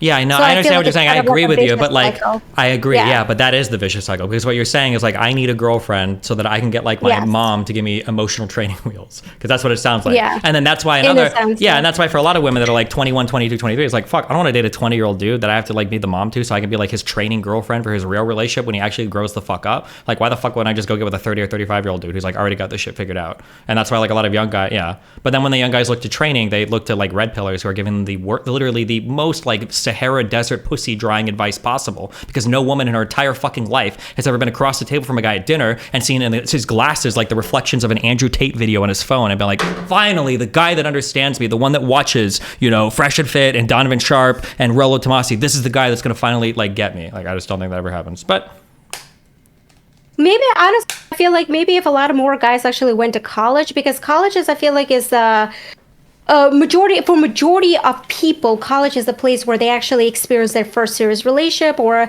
their first take on a serious relationship and stuff like that. And with decrease in guys going to college and increase in girls going to college and stuff like that, there's this, yeah, kind I of agree. like That's a big issue. inequality. But I don't know Yeah. if we can have that conversation right now. Like, we need to send men to college because we just affirmative action the fuck out of women for 60 years. And now I don't know, like, if people are ready to have that conversation about men. I do agree with you, though.